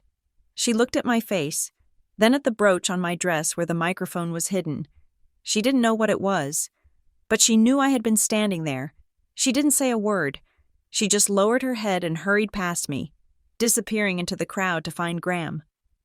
Then Sable Wynn walked out. She stopped when she saw me. She didn't look frightened. She didn't look ashamed. She looked at me with a cold, calculating curiosity. She realized the game was up. She realized I had heard, but she didn't run. She took a step closer to me. The sounds of the party seemed to fade away. It was just me and the woman who had sold me. "You are persistent," she said softly. "Just like your mother." "Which one?" I asked, my voice steady. "The one you lied to? Or the one you sold to?" Sable smiled. It was a cruel, thin smile. "The real one," she said. "The one in West Virginia. She was persistent too. Put up flyers for months. Annoying woman." I felt a surge of rage so hot it almost blinded me. I wanted to scream. I wanted to tear the pearls off her neck. But I didn't. I had the recording. I had the weapon. "You are going to prison," I said. "For the rest of your life." Sable laughed, a dry, dusty sound. "Maybe," she said, "but that won't change who you are. Lydia, it won't give you back the birthdays. It won't give you back the memories." She leaned in, close enough that I could smell her expensive powder. "You think you remember the fire?" she whispered. "You think you remember the bicycle accident?" "I know they are lies," I said. "They are stories," she said. "I gave you a gift. Really. A clean slate. A nice house. Piano lessons." She looked me right in the eyes.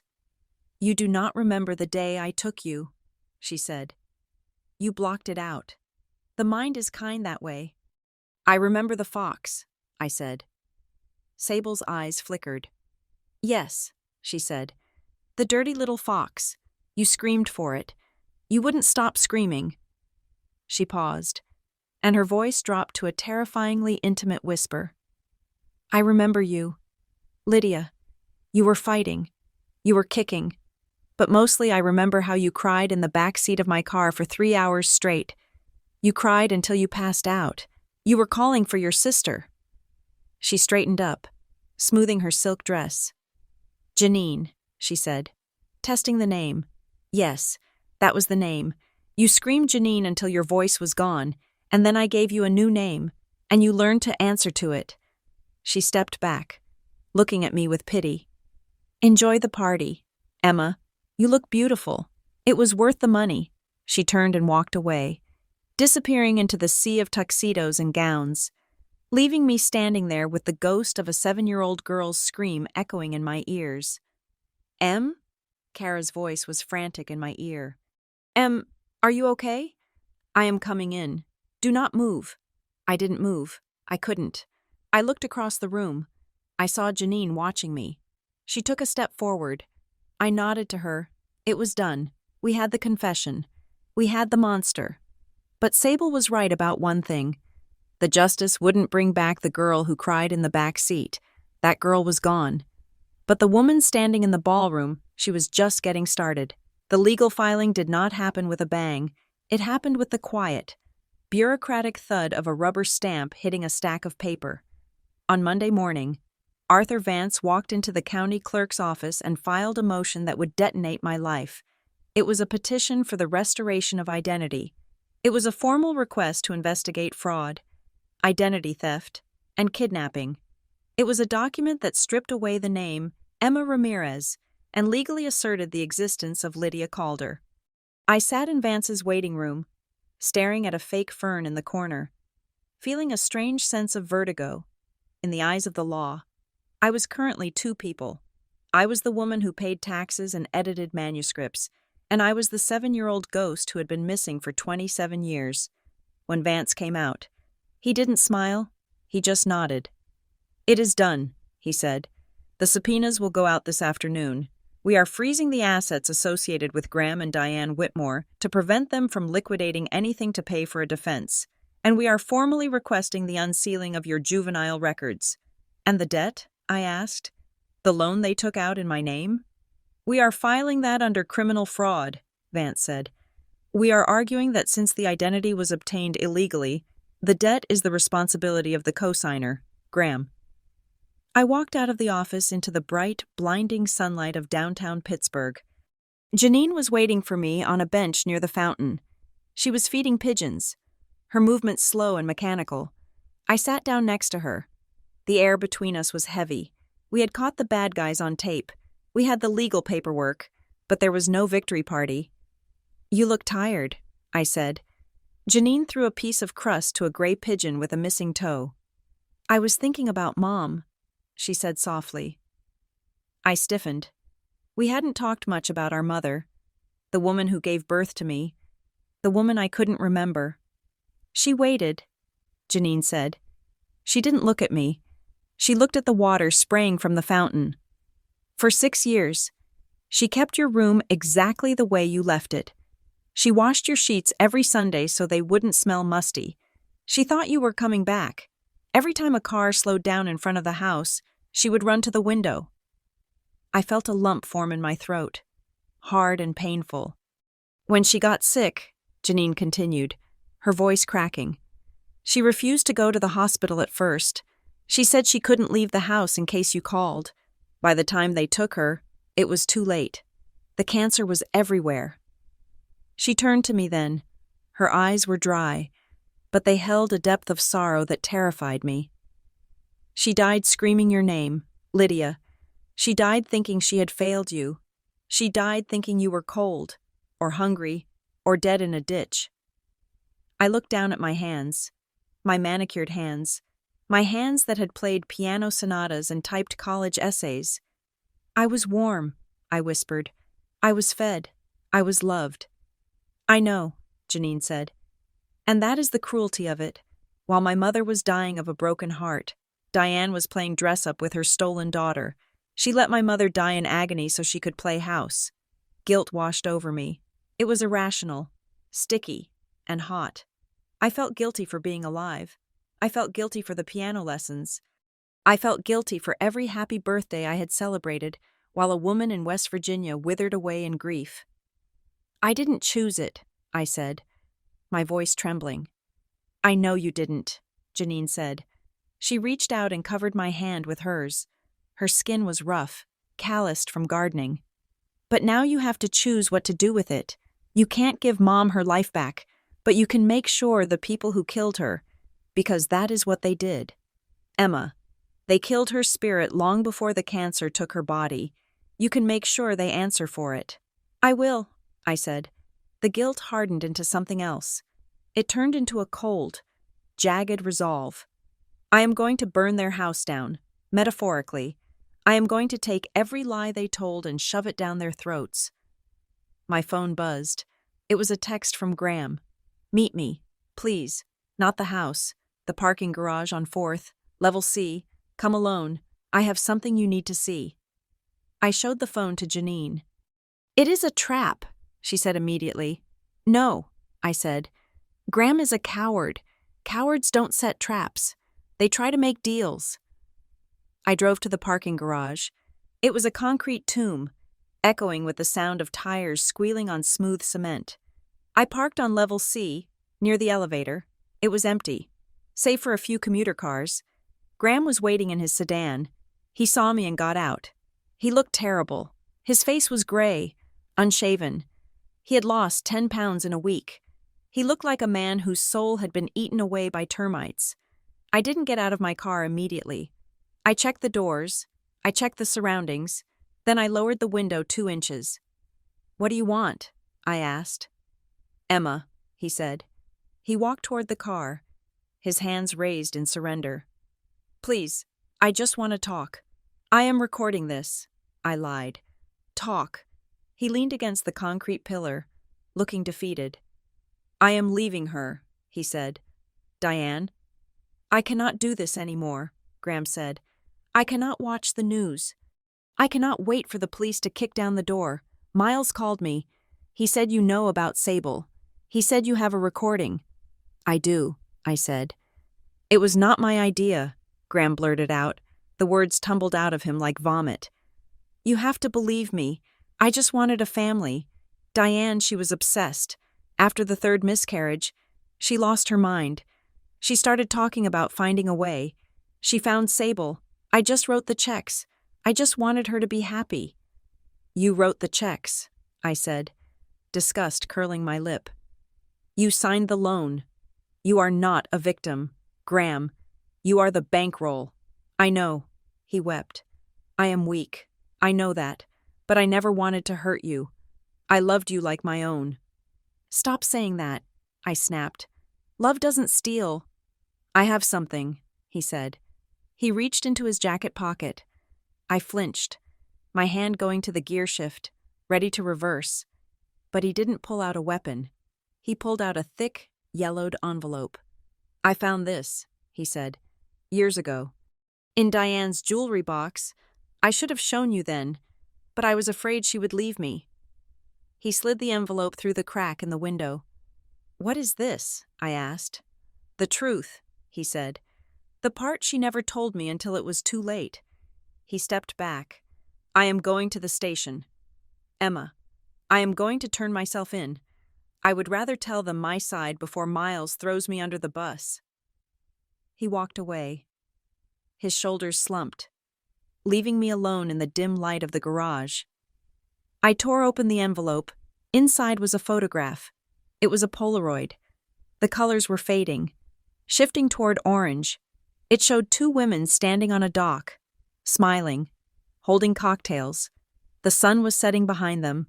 One woman was Sable Wynn. She looked younger, her hair still dark, but the shark-like smile was the same.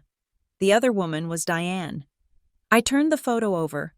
Written in blue ink, in Diane's loopy, distinctive handwriting, was a date and a location. Lakeview Resort, July 1997. July. Lydia Calder went missing in August 1997. My blood ran cold. Diane hadn't just met Sable after I was taken. She hadn't just been a desperate woman who stumbled upon a facilitator. They were friends. They were vacationing together a month before the abduction. This wasn't a transaction. This was a conspiracy. I reached into the envelope again. There was a piece of folded notebook paper. I unfolded it. The paper was soft with age. It was a letter, Or rather, a confession. It wasn't addressed to anyone. It looked like something Diane had written in a moment of panic or guilt, a way to exorcise a demon, and then hidden away. To my daughter. If you ever read this, it means I am dead, or you have found the truth. I need you to know that I saved you. I saw you in that yard. I saw how lonely you looked. I knew you belonged with me. Sable said she could arrange it. She said it would be easy. I watched you for 3 days before we took you. I know your name was Lydia. I know you had a sister. But God told me you were mine. Please forgive me for the name change. Emma suits you better. Love, Mom. I dropped the letter. It fluttered to the passenger seat. I watched you for 3 days. She hadn't just bought a child from a broker. She had stalked me. She had picked me out. She had watched me play in the yard in West Virginia, cataloging me like merchandise. And then she had given the order. The sickness in my stomach was overwhelming. This wasn't just a crime. It was a predation. Diane wasn't a desperate mother. She was a hunter. I drove straight to Miller's office. I needed to hand this over before I burned it or threw up on it. When I walked in, Miller was on the phone. He looked angry. He slammed the receiver down when he saw me. Bad news, he said. I have worse, I said, tossing the envelope on his desk. Diane knew. She stalked me. She and Sable were friends before I was taken. Miller looked at the photo, swearing softly under his breath. This ties it. Premeditation. Conspiracy. This puts Diane away for 20 years. But we have a problem. What? Sable Wynn is gone, Miller said. What do you mean? Gone? We saw her at the gala on Saturday. She checked out of her hotel an hour after she spoke to you, Miller said. She took a private charter from a small airfield in Allegheny County. Flight plan was filed for the Cayman Islands, but the plane diverted to a refueling stop in Mexico and she vanished. The pilot says she got into a black SUV and left. She ran, I said, because she knew I recorded her. She didn't just run, Miller said, pulling up a map on his computer. We started digging into her consultancy after you got that audio. We found patterns, anomalies in birth records in 3 other states, Ohio, Kentucky, Tennessee. He looked at me, his face grim. There are other kids, Emma, at least 3 that we can track. Sable Wynn isn't just a fixer. She is a supplier for a very exclusive clientele. You were just one inventory item. I sank into the chair. So she gets away? After everything? Not forever, Miller said. The FBI is involved now. This is federal, interstate trafficking. They will find her, but it is going to take time.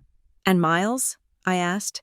Miles is still here, Miller said with a dark grin. He is too arrogant to run. And now that we have Graham turning himself in, which I assume is why you look like you have seen a ghost, Miles is going to find himself without a shield. I left Miller's office as the sun was going down. The city looked beautiful, bathed in orange light, but it felt like a painting hiding a rot. I went back to my apartment.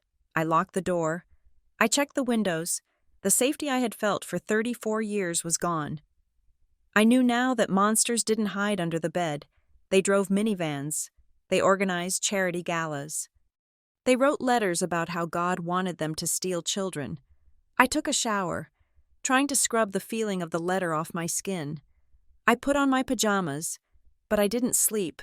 I sat on my couch, the bracelet with L, C, on my wrist, staring at the blank television screen.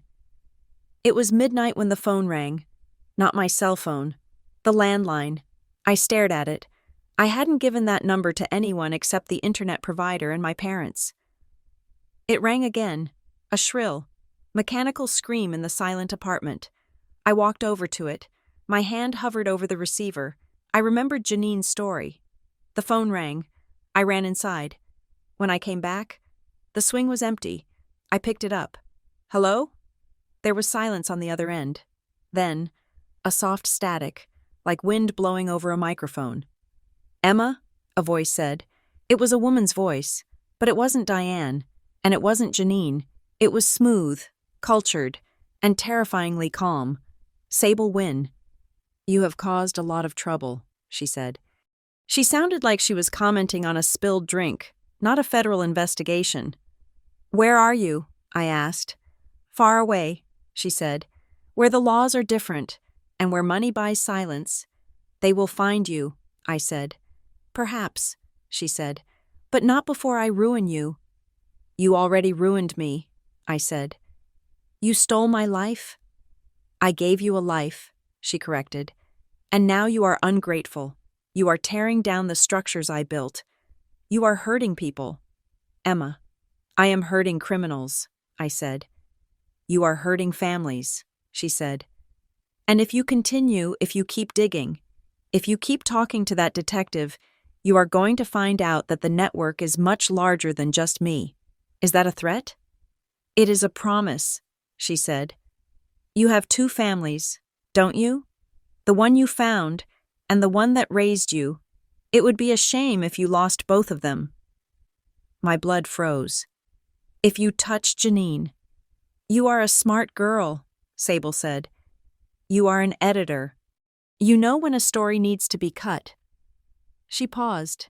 The static hissed. Stop looking for me, or I will come back for you. Then, her voice dropped to a whisper that sounded exactly like the one she must have used in 1997 when she offered candy to a girl in a backyard. Good night, Lydia. The line went dead. I stood in the darkness, the dial tone buzzing in my ear like a swarm of angry bees. I hung up the phone. I walked to the door and engaged the deadbolt. Then I slid the chain across. I wasn't Emma anymore, and I wasn't just Lydia. I was the girl who survived the fire. I was the girl who survived the erasure. And now, I was the girl who was going to hunt a monster, no matter how far she ran. I picked up my cell phone and dialed Miller. She called, I said. Trace it. The hearing was not held in a dramatic courtroom with a gallery full of spectators. It took place in a sterile, windowless conference room at the Allegheny County Courthouse. The fluorescent lights buzzed with a low, headache-inducing hum that reminded me of the pharmacy where this entire nightmare had begun. I sat on one side of the long mahogany table. Arthur Vance, my attorney, was on my right. Janine was seated directly behind me.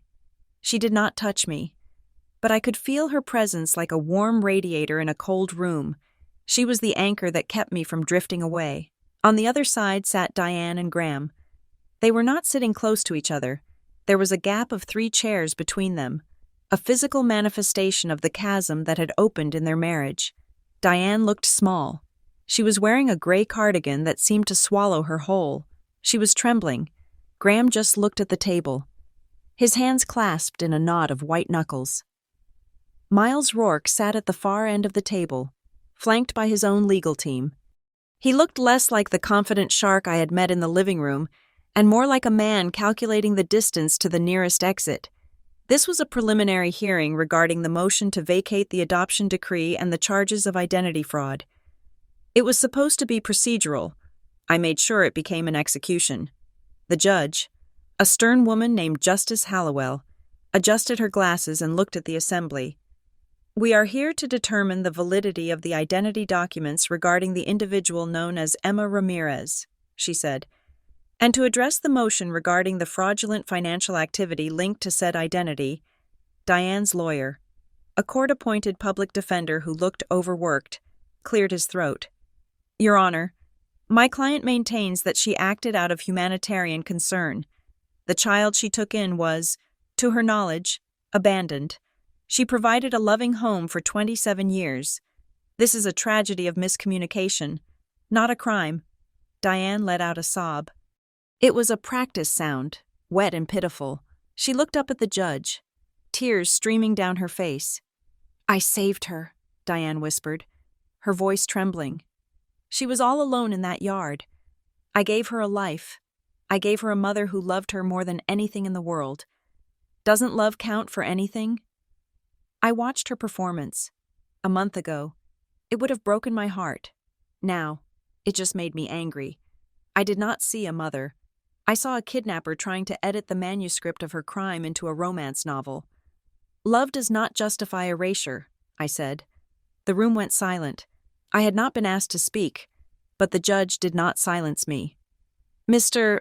Vance," I said, "play the recording." Vance placed a small speaker on the center of the table. He pressed a button. The audio from the gala was crisp and clear. The background noise of the string quartet and the clinking glasses faded away, leaving only the sharp, terrified voices of two women in an alcove. It was a transaction. Diane. Supply and demand. I supplied the child. You supplied the cash. Diane flinched as if she had been struck. She stared at the speaker, her face draining of all color. "She is a stolen girl from West Virginia." The voice of Sable Wynn hissed from the device. "And if you drag me into this, I will make sure the world knows exactly what you did." Vance stopped the recording. The silence that followed was heavy enough to crush bones. "That," Vance said, his voice calm and lethal, "is the voice of the respondent, Diane Whitmore, conversing with Sable Wynn, a known fugitive currently being sought by the FBI for human trafficking." Diane put her head in her hands. The loving mother mask had shattered, revealing the desperate consumer underneath. "And Mr. Rourke?" the judge asked, turning her gaze to the end of the table. "I see his firm is listed as the sponsor of the event where this recording was made." Miles straightened his tie. "Your Honor, I have no knowledge of my client's private conversations. I simply handled the filing of paperwork provided to me. I cannot be held responsible if the source documents were embellished by the parents." "Embellished," I repeated. I pulled a document from my folder. It was the affidavit of name change from 1998. "This is the document that turned Lydia Calder into Emma Ramirez," I said. "It was notarized by Alinda Krell. We have subpoenaed Ms. Krell. She is prepared to testify that she never signed this document. She was in the hospital recovering from surgery on the date this stamp was used." I slid the paper across the table toward Miles. "But we found a match for the handwriting," I continued. "It matches the signature of a witness on a loan document from 2011. A witness listed as S. Wynn." I looked Miles dead in the eye. "You didn't just file the papers, Miles. You forged the notary signature because you knew no legitimate notary would touch a birth certificate that was clearly a fabrication. You and Sable were an ecosystem. She stole the children. You washed the paperwork." Miles opened his mouth to object, but the judge raised her hand. "Mr. Rourke," she said, her voice icy, "I suggest you exercise your right to remain silent until you have criminal counsel present. The bailiff will escort you to a holding room." Two officers stepped forward. Miles Rourke, the man who had owned the legal landscape of this town for 40 years, stood up. He looked small. He looked old. He was led out of the room without a word, his legacy dissolving with every step. "Now," I said, turning back to Diane and Graham, "let us talk about the money." Graham looked up. He looked at me with eyes full of shame. "I am sorry, Emma," he whispered. "I am so sorry." "Why did you do it, Graham?" I asked. "Not the kidnapping, the loan. Sable wanted $5,000. She said if we didn't pay, she would send a letter to you telling you everything. We didn't have the cash." He paused, tears leaking from his eyes. Diane said you had good credit. She said we could take a loan in your name, pay Sable, and pay it back before you ever knew. She said it was for your own good, to protect you from the truth." I felt the air leave my lungs. I looked at the credit report Vance had placed on the table. The $5,000. "I paid her," I whispered. The realization was a physical sickness in my gut. "I took out a loan to pay the woman who kidnapped me. I financed my own abduction." "We paid it back!" Diane shrieked. "We paid every cent back. Emma, we protected you." "You didn't protect me," I screamed. It was the first time I had raised my voice. "You made me an accomplice to my own tragedy. You used my name, the name you gave me, to pay the woman who stole my real name." I stood up. My chair scraped loudly against the floor.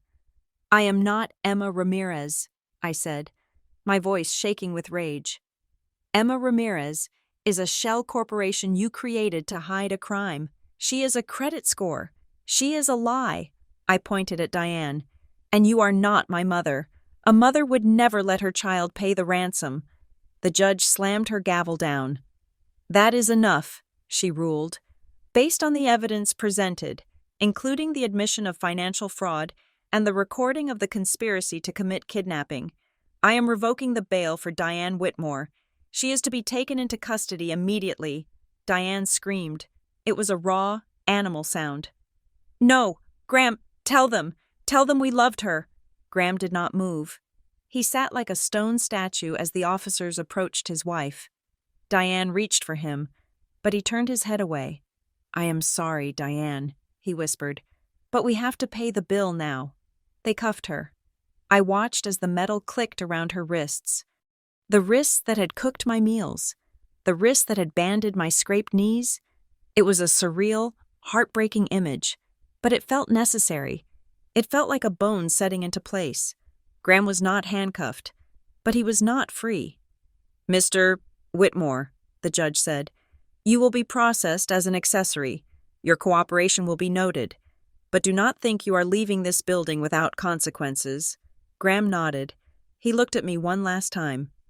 I kept the photo, he said softly, because I knew, deep down, I knew she belonged to someone else. I hope you find them. Lydia. He stood up and followed the officers out of the room. The room was suddenly quiet.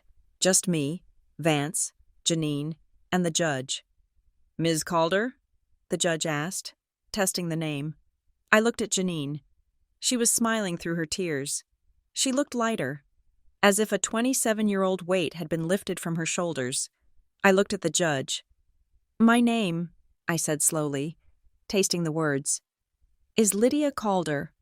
But I have lived as Emma Ramirez for 30 years. I have degrees under that name. I have a career. I took a deep breath. I am petitioning for a legal change, I said. Not a reversion, a synthesis. I want my name to be Lydia Emma Calder. Janine's eyes widened. I cannot erase Emma, I said, looking at my sister. Emma survived. Emma fought. Emma found the truth. I will not kill her just because they created her. I will take her and I will make her mine. The judge smiled. It was a small, genuine smile. So ordered, she said. Welcome back, Lydia. I walked out of the courthouse into the afternoon sun. The air smelled of exhaust and hot pavement, but to me, it smelled like freedom. Janine walked beside me. We didn't hug. We didn't need to. We just walked in step.